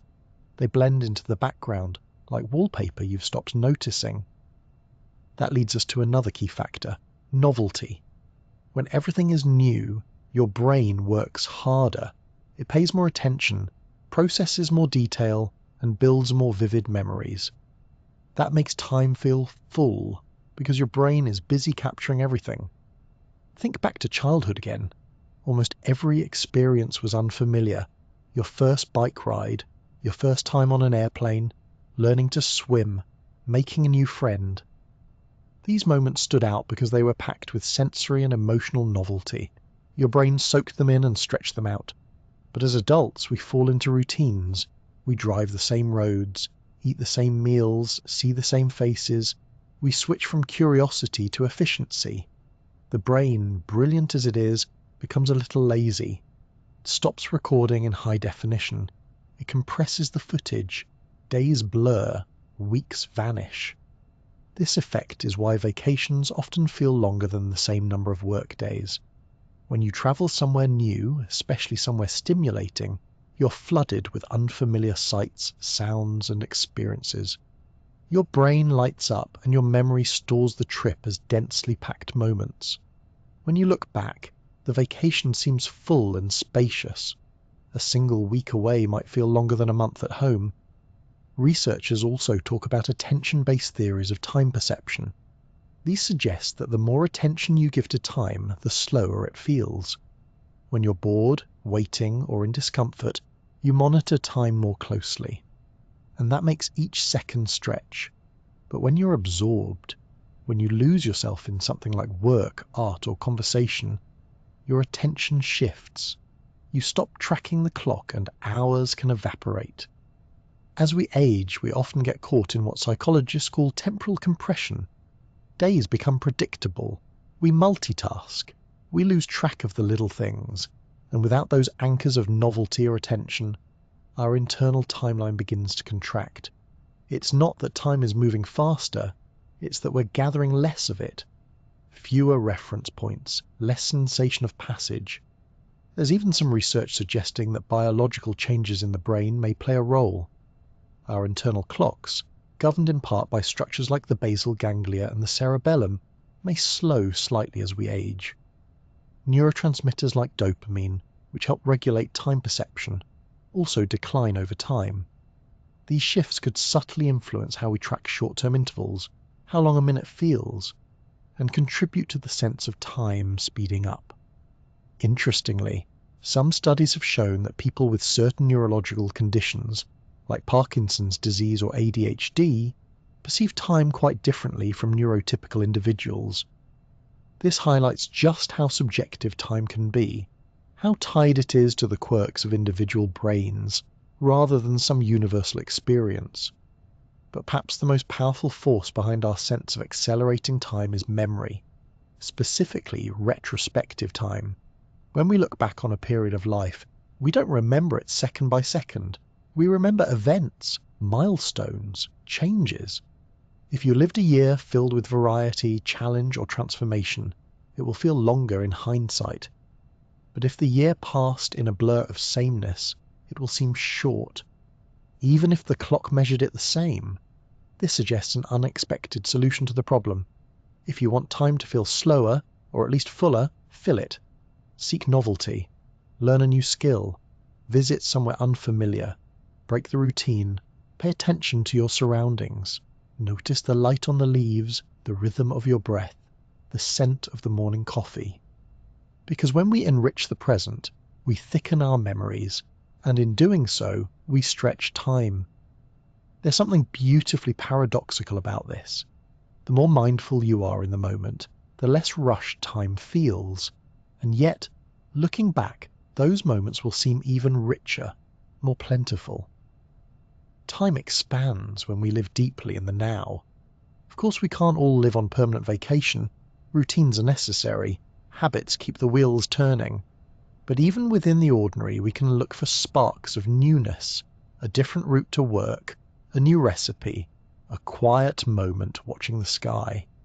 In the end, maybe time doesn't speed up as we age. Maybe we speed up, our days more efficient, our thoughts more rehearsed, our habits more ingrained. And in that speed, we lose the richness that once made moments feel so full. But time isn't lost. It's just waiting to be noticed again. Because the clock, after all, has never changed. Only the way we listen to it has. Few ideas stir the imagination quite like time travel. The notion of leaping backward to witness dinosaurs, or forward to see the end of the universe, has enchanted science fiction fans and theoretical physicists alike.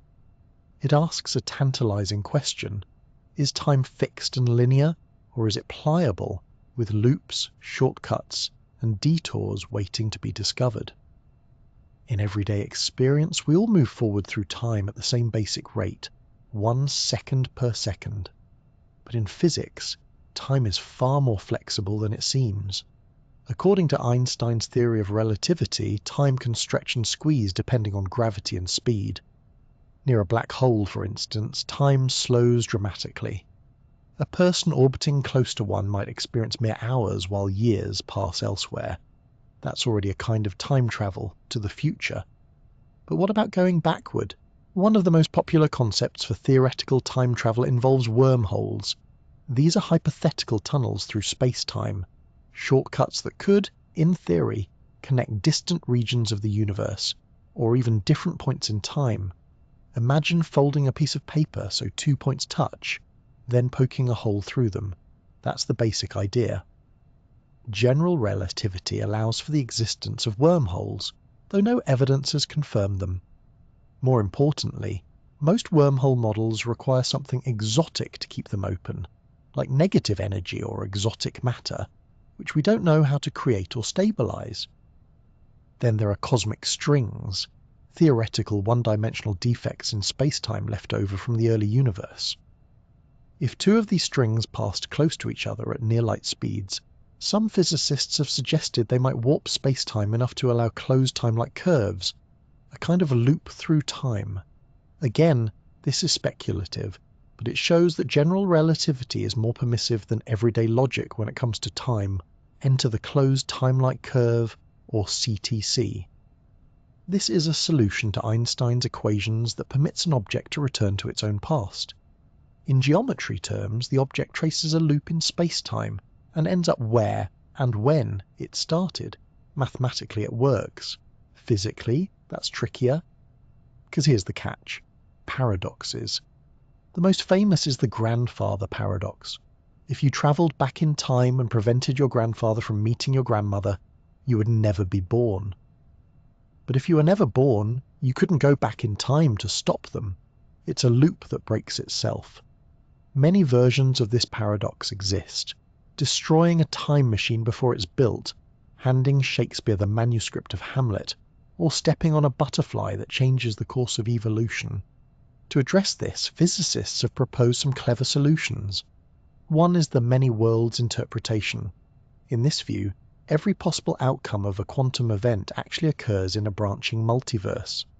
So if you go back in time and make a change, you're not altering your timeline, you're creating a new one. Your original past remains intact, and the paradox disappears into parallel realities. This preserves logical consistency, but creates an infinite forest of timelines. Another possibility is the Novikov self-consistency principle. It suggests that time is more robust than we think. You can travel to the past, but whatever you do was always part of history. No matter how hard you try, you cannot create a paradox. Events will conspire to prevent it. If you try to stop your grandparents from meeting, you'll fail, because your existence proves they succeeded. Free will might feel real, but in this model, the past is unchangeable. You can visit it, but you can't rewrite it. Some physicists are deeply skeptical of time travel for precisely these reasons. While the math allows for it, the consequences seem too strange. It also raises questions about causality, the fundamental idea that causes come before effects. Time travel threatens to flip that logic. What happens if the effect causes the cause? If information or matter loops endlessly with no origin? Imagine receiving a blueprint for a time machine from your future self. You build it, use it, and pass the blueprint to your past self. Where did the original idea come from? It exists, but with no beginning. This is called a causal loop, and while it's mathematically consistent, it's philosophically dizzying. And yet physics refuses to completely shut the door on time travel. Even quantum mechanics has flirted with the idea. Some interpretations suggest particles can influence their own past states under very specific conditions. Though these quantum effects don't scale up to time machines, they hint at a universe where time might not be as strict as it seems. What's more, certain solutions to Einstein's equations, like the Gödel universe, discovered by mathematician Kurt Gödel, allow for rotating universes that naturally contain CTCs. These models are highly idealized and don't reflect our actual universe. But they show that general relativity doesn't explicitly forbid time travel. It just demands some pretty strange conditions. Still, most physicists agree that practical time travel, especially to the past, is wildly unlikely. Not just because of paradoxes, but because it would require energy and control far beyond our current capabilities. Exotic matter, precise manipulation of space-time curvature, shielding from cosmic radiation. These are all monumental challenges. And yet, the possibility continues to haunt us. Because time travel, at its heart, is about control. It asks whether we're bound to our past, or if the story can be rewritten. It pokes at our regrets, our hopes, and our wish to see what's behind the curtain of tomorrow. But it also tells us something profound about time itself. The very fact that time travel raises such strange and contradictory consequences suggests that time isn't just a line on a calendar. It's something deeply woven into the structure of reality, something that might bend, twist, or even loop under the right conditions. And if time can bend, then perhaps it's not the rigid river we often imagine. Maybe it's more like a landscape, one we've only begun to map. A landscape with valleys and ridges, shortcuts and cliffs. Some paths may circle back on themselves, others might lead forward into fog. Whether or not we ever build a time machine, the idea forces us to ask, is time fixed or flexible? Is the future already written or still being composed? Are we passengers on a one-way track, or are we the authors, dreaming up timelines as we go?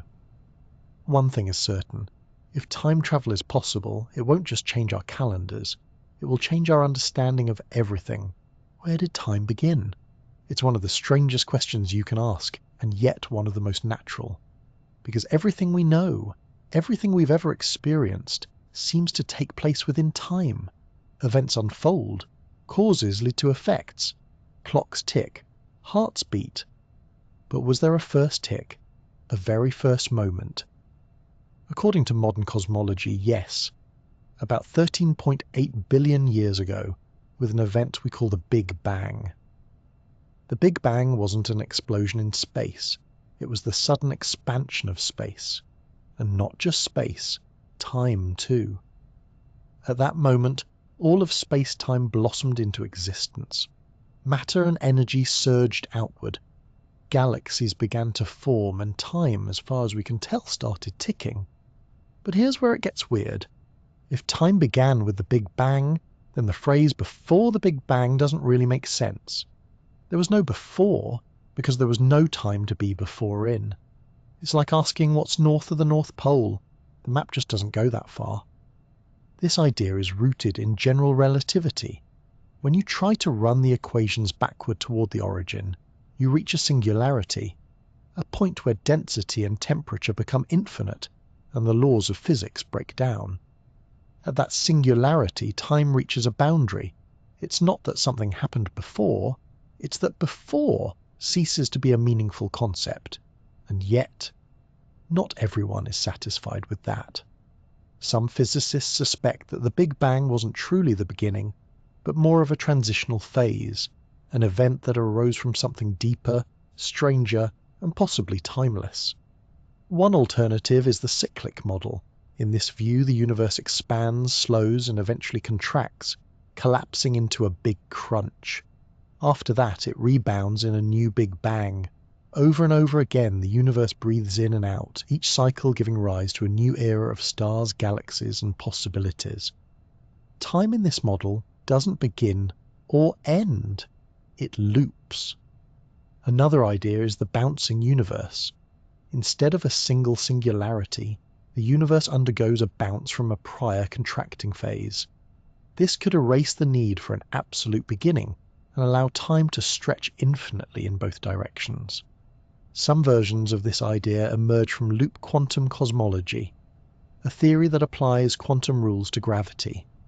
In these models, quantum effects smooth out the singularity, and a previous universe could leave a footprint in our own. Then there's the notion of eternal inflation. In this framework, our universe is just one bubble in a vast foam of expanding space. The inflationary process never truly ends. It keeps producing new pocket universes with their own properties and timelines. Ours had a beginning, but the multiverse itself may be eternal, with no single starting point. String theory, too, offers tantalizing possibilities. In some versions, our universe is a three-dimensional brain, floating in higher dimensional space. A collision between brains could have triggered the Big Bang, not a beginning of everything, but just the start of our local patch of reality.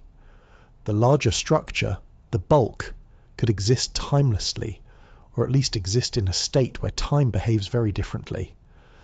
But what does exist even mean without time? That brings us to the truly mind-bending part. If there was no time before the Big Bang, no change, no motion, no cause or effect, can we say anything was there at all? Can something exist without duration? Our language struggles here. It's built to describe events that unfold in time. When time itself disappears, so does the grammar we use to ask questions. Some philosophers and physicists suggest that the pre-Big Bang state might have been timeless, not empty, but unchanging. Perhaps a quantum vacuum, a mathematical possibility, or a sea of potentialities in a higher dimensional realm. In such a place, change wouldn't be required. Nothing would happen until something did. But what makes time start in a timeless place? That's one of the great mysteries. Some models propose that quantum fluctuations, random blips in a sea of probabilities, could spontaneously give rise to space, time, and energy. In a timeless void, probability still exists. Given infinite possibility, something eventually becomes. In this view, the Big Bang isn't a cause, but a statistical inevitability. There's even a hypothesis that time is emergent, not fundamental to the universe, but a property that arises when systems grow complex enough. Just as temperature emerges from the motion of atoms, time might emerge from the entanglement of quantum information. In the earliest moments of the cosmos, before structure or complexity, there may have been no meaningful distinction between past and future. Time only switched on when the universe became rich enough to host it. Still, many physicists remain cautious. Our current theories, relativity, quantum mechanics, string theory, are powerful but incomplete. None have yet achieved a fully satisfying explanation of how time began, or whether it began at all. The singularity at the Big Bang is a sign that our equations are missing something Some new insight, some deeper framework still waits in the wings. But even without all the answers, the Big Bang offers us something remarkable. A boundary, a cosmic shoreline where physics touches mystery. A place where time, that ever-present companion, might have once been absent. And when we look out at the night sky, we're not just seeing stars, we're seeing the aftermath of a moment when time itself may have begun. Every galaxy, every photon, every swirling nebula is a whisper from that strange silent beginning. So when we ask what came before the Big Bang, we might be asking the wrong kind of question. We might need new words, new ideas, or maybe even a new way to think about beginnings altogether. Because in a timeless void, perhaps nothing begins and nothing ends. It just is. Imagine pressing fast forward on the entire universe. Galaxies drift apart, stars burn out, black holes evaporate, and eventually everything fades into a cold, dark stillness. If you let the timeline stretch out far enough, one big question looms at the end. Will time itself ever stop? It's a surprisingly hard question to answer. We're used to thinking of time as endless, a backdrop to all things. But if nothing changes, if no events occur, if no clocks tick, does time still flow? Or does it lose all meaning, like a song that's lost its rhythm? Let's start with the most widely accepted scenario: heat death. This is what most cosmologists believe the universe is heading toward, based on what we currently understand.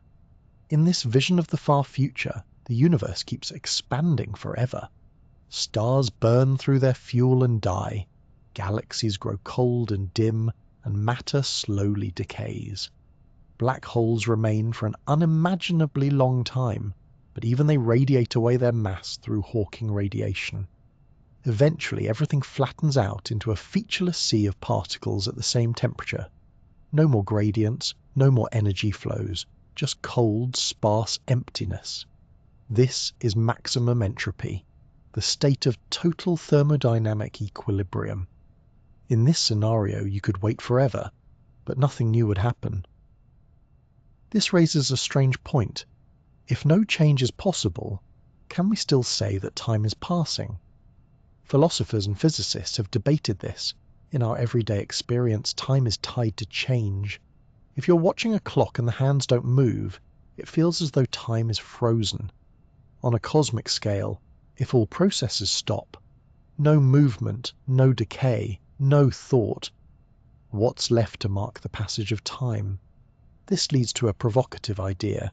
Maybe time is change, and if everything settles into perfect stillness, perhaps time becomes meaningless. Not gone exactly, but hollow. A blank canvas no longer being painted on. But heat death isn't the only game in town. Another possible ending is the Big Rip.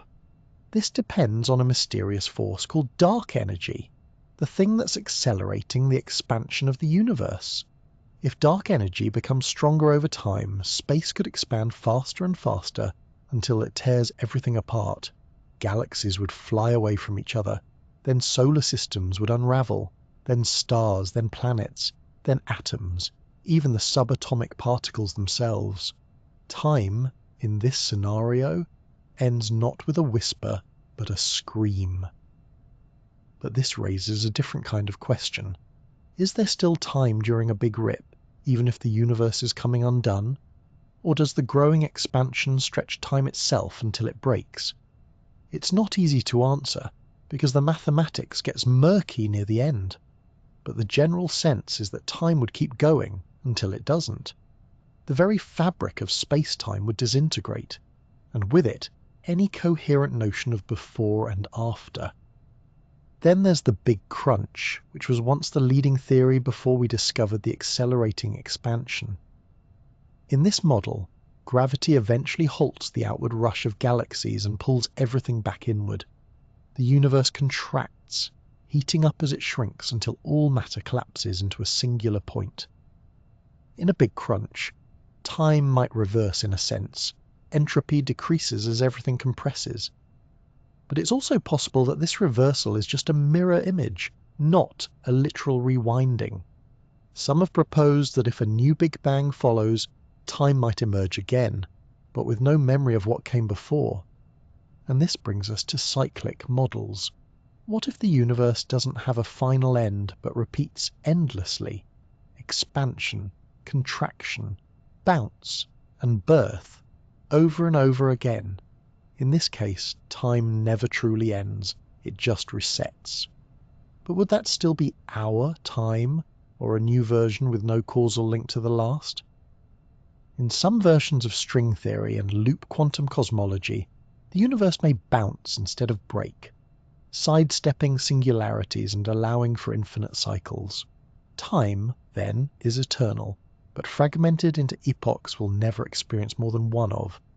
Of course, there's a possibility that none of these scenarios is quite right. As we learn more about dark energy, quantum gravity, and the structure of the universe, new possibilities emerge. One strange idea is the emergent time hypothesis. This suggests that time isn't fundamental to the universe at all. It only emerges in certain contexts. Maybe it arose with complexity and consciousness, and might vanish again in a universe too simple or still.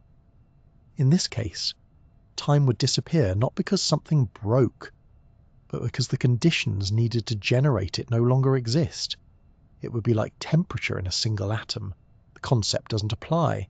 There's no collective movement, no heat, no time. So will time ever end? It depends on what time really is. If time is just change, then maybe. If time is a dimension built into the universe's geometry, then maybe not. It might persist even if everything else fades. If time is something we experience because we're alive and conscious, then perhaps its end is more personal than cosmic. Perhaps it ends with us. There's a certain poetry to the thought of a universe growing quiet. No more stars, no more motion, just silence stretched across eternity. A slow return to simplicity. And yet, even in that final quiet, the story of time would still echo, because everything that ever happened would still have happened. All the laughter, the light, the motion of galaxies and molecules, all the clocks, the kisses, the collapses and creations. Time, after all, isn't just about what lies ahead. It's also a record of what has been. Even if time ends, its memory may remain. Or perhaps somewhere in the deep darkness a new fluctuation will stir, a blip in the vacuum, a ripple in a sea of nothing. And from that ripple, bang, time begins again. Not an end, just a pause, and maybe, just maybe, another chance to ask the question, what is time really? Close your eyes and try to feel now. Not the word or the sound or the ticking moment between moments, but the actual now. Can you hold it? Or does it slide away as soon as you notice it? It's a strange thing, this present moment. We treat it as real, as the only real thing. But philosophers and physicists have been quietly suggesting for centuries now that the flow of time might be nothing more than a very convincing illusion. An elegant trick played on us by our own consciousness. Something we've mistaken for a fundamental feature of reality, when in fact, it might be us doing the flowing. Let's start with a few philosophical heavy hitters. Presentism is the idea that only the present exists. The past is gone, the future hasn't happened yet, and the now is the only ontological reality. It fits nicely with our intuition. After all, we remember the past, we imagine the future, but we live in the present. It feels like a knife edge slicing through a block of potential, a moving spotlight, casting shadows behind and glowing softly ahead. But then comes eternalism. This view says that past, present and future all exist equally. Time is not flowing at all. Instead, all moments are already laid out in a four-dimensional block, like a film reel or a loaf of space-time bread. You're not moving through time. Rather, your consciousness is simply located at a particular slice. Every breath you've ever taken, every laugh, every glance, they still exist somewhere in that block. You just aren't experiencing them now. A third view, called the growing block theory, attempts to split the difference. It says the past and present exist, but the future does not, yet. The block is growing, New slices are added as events occur. This view tries to preserve the sense of becoming, of newness entering the world, without denying the reality of the past. The future is open, the present is real, and the past is carved in cosmic stone. But here's where things start to unravel. If time truly flows, what does it flow in? You can say that a river flows because it moves through space and time, but if time itself is flowing, there must be some kind of meta-time for it to move through. A second, deeper time beneath time, but that just leads to more questions, more regressions, and more confusion.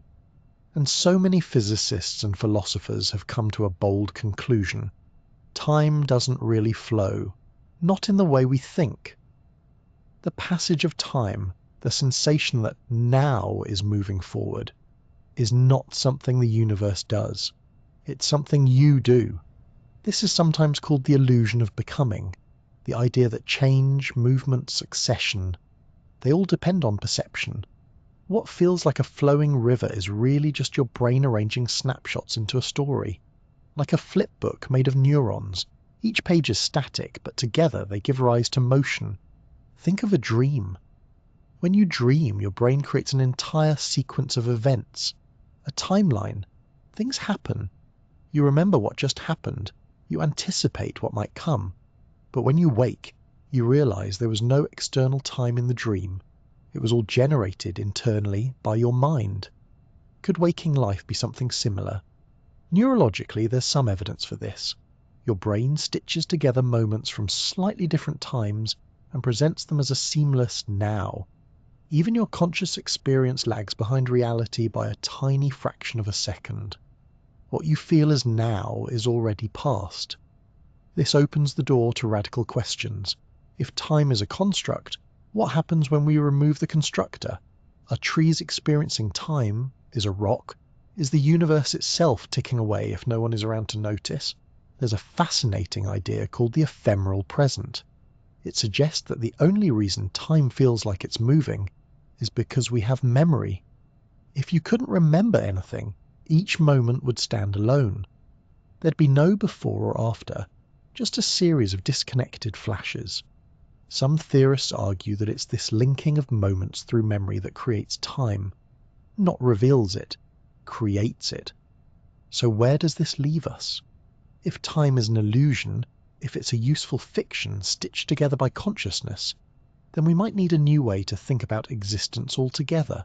A universe not driven by a ticking clock, but by relationships, patterns, geometry, information. In some interpretations of quantum mechanics and quantum gravity, time vanishes entirely from the equations. It's not just that we can't measure it, it's that it's not there.